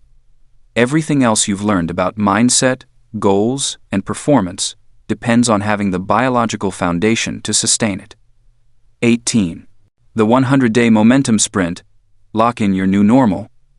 The hardest part about change isn't starting, it's making it stick. You can read every chapter in this book, feel inspired, take notes, and even implement a few strategies. But without a systematic approach to cementing these new patterns, you'll likely drift back to your old ways within weeks. This is where most people fail. They treat transformation like a weekend project instead of what it really is, a deliberate reconstruction of your daily operating system. The psychology behind lasting change reveals a crucial window of opportunity. Research on habit formation shows that new behaviors become automatic anywhere from 18 to 254 days, with an average of 66 days for simple habits. But complex behavioral shifts, the kind that create massive achievement, require longer integration periods. This is why the 100-day momentum sprint isn't arbitrary. It's designed to carry you past the initial enthusiasm phase, through the inevitable resistance period, and into the zone where your new identity becomes self-reinforcing. Your brain has spent years optimizing for your current patterns. Every neural pathway, every automatic response, every default decision has been carved deep through repetition. When you try to change, you're not just adopting new behaviors. You're rewiring the fundamental architecture of how you think, feel, and act. This process requires sustained pressure over time. Like water gradually reshaping stone, the momentum sprint leverages three key psychological principles. First is the fresh start effect, which explains why people are more likely to pursue goals after temporal landmarks like New Year's Day, birthdays, or Mondays. By committing to a specific 100-day period, you create a psychological container that feels both significant and finite. Second is identity reinforcement, where each day you practice new behaviors, you accumulate evidence that you are the type of person who does these things. Third is habit consolidation, the process by which conscious behaviors become unconscious patterns. The structure of your 100-day sprint needs to be both comprehensive and sustainable. You're not trying to overhaul everything at once. Instead, you're selecting 3 high-leverage areas and creating a system that builds momentum across all of them simultaneously.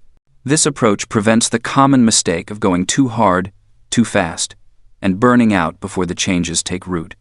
Your first selection is a keystone habit. This is one fundamental behavior that naturally triggers other positive changes. It might be waking up at the same time every day, which creates structure for exercise, planning, and consistent sleep. It could be writing for 30 minutes each morning, which builds creative confidence and clarity about your goals. Or it might be walking for 45 minutes daily, which improves energy, provides thinking time, and creates a natural transition between work and personal life. The key is choosing something that feels manageable but meaningful, something that ripples outward into other areas of your life. Your second focus is a skill block. This is a specific capability you want to develop or strengthen over the 100 days. Unlike general self-improvement, this needs to be concrete and measurable. You might dedicate time to improving your writing, learning to negotiate, developing better listening skills, or mastering a technical competency that advances your career. The skill block gets 30 to 60 minutes of deliberate practice each day, with clear metrics for improvement and regular feedback loops to track progress. Your third component is an exposure challenge. This addresses the comfort zone expansion that separates high achievers from everyone else. Your exposure challenge is something that makes you slightly uncomfortable but builds confidence and resilience through repetition. It could be starting one meaningful conversation with a stranger each day, sharing your ideas publicly through writing or speaking, asking for something you want but might be rejected, or taking on responsibilities that stretch your current capabilities. The goal isn't to create massive stress, but to gradually expand your tolerance for uncertainty and social risk. The tracking system for your 100-day sprint needs to be visible and motivating without becoming a burden. Create a simple dashboard that shows your daily completion of all 3 elements. Many people use a physical calendar where they mark off successful days, creating a visual chain they don't want to break. Others prefer a digital tracker that shows streaks and patterns over time. The specific format matters less than consistency and visibility. Weekly themes within your 100 days help maintain focus and prevent monotony. Week 1 through 3 focus on establishing the basic patterns and working through initial resistance. Weeks 4 through 8 are about refining the system and deepening the practices as they become more natural. Weeks 9 through 12 emphasize consistency during the inevitable motivation dips. The final 4 weeks concentrate on cementing the changes as part of your permanent identity. The social element of your momentum sprint amplifies its effectiveness. Share your commitment publicly, whether with friends, family, or through social platforms. This creates beneficial pressure and accountability while also inspiring others. Find at least one other person doing their own 100-day sprint, even if their goals are different from yours. Regular check-ins and mutual encouragement help both of you stay committed during difficult periods. Obstacles will emerge during your sprint, and preparing for them mentally is crucial. Around day 20 to 30, You'll likely experience a motivation crash as the initial excitement wears off, but the habits haven't become automatic yet. This is normal and temporary. Around day 60 to 70, you might feel like you've already achieved enough and be tempted to coast. Recognizing these predictable challenges lets you prepare specific strategies for pushing through them. The compounding effect becomes visible as you progress through the sprint. Small daily actions begin to create measurable results. Your keystone habit starts triggering other positive changes automatically. Your skill development reaches a point where you can see clear improvement. Your exposure challenges become easier, and you find yourself naturally taking on bigger risks and opportunities. This is when the psychological shift happens. You stop trying to be disciplined and start being someone who naturally does these things. As you approach the final weeks of your sprint, begin designing what comes next. The 100 days aren't the destination, they're the launching pad for sustained high performance. Some of your practices will need adjustment based on what you've learned about yourself. Others will be ready to expand or intensify. New challenges and skills may be calling for your attention. The completion of your 100-day sprint marks a significant milestone, but more importantly, it establishes proof that you can systematically change how you operate. You've demonstrated to yourself that you can commit to something challenging and follow through regardless of how you feel on any given day. This experience becomes a reference point you can draw on for future challenges and changes. Your new normal isn't just the specific habits and skills you've developed. It's the meta skill of intentional self-development, the confidence that comes from keeping promises to yourself, and the identity of someone who doesn't settle for accidental results. This is the foundation upon which massive achievement builds, one day at a time, for as long as you choose to keep growing. The sprint starts tomorrow, not next week or next month. Choose your keystone habit, your skill block, and your exposure challenge. Create your tracking system. Tell someone what you're doing. Then begin the process of becoming the person your goals require you to be.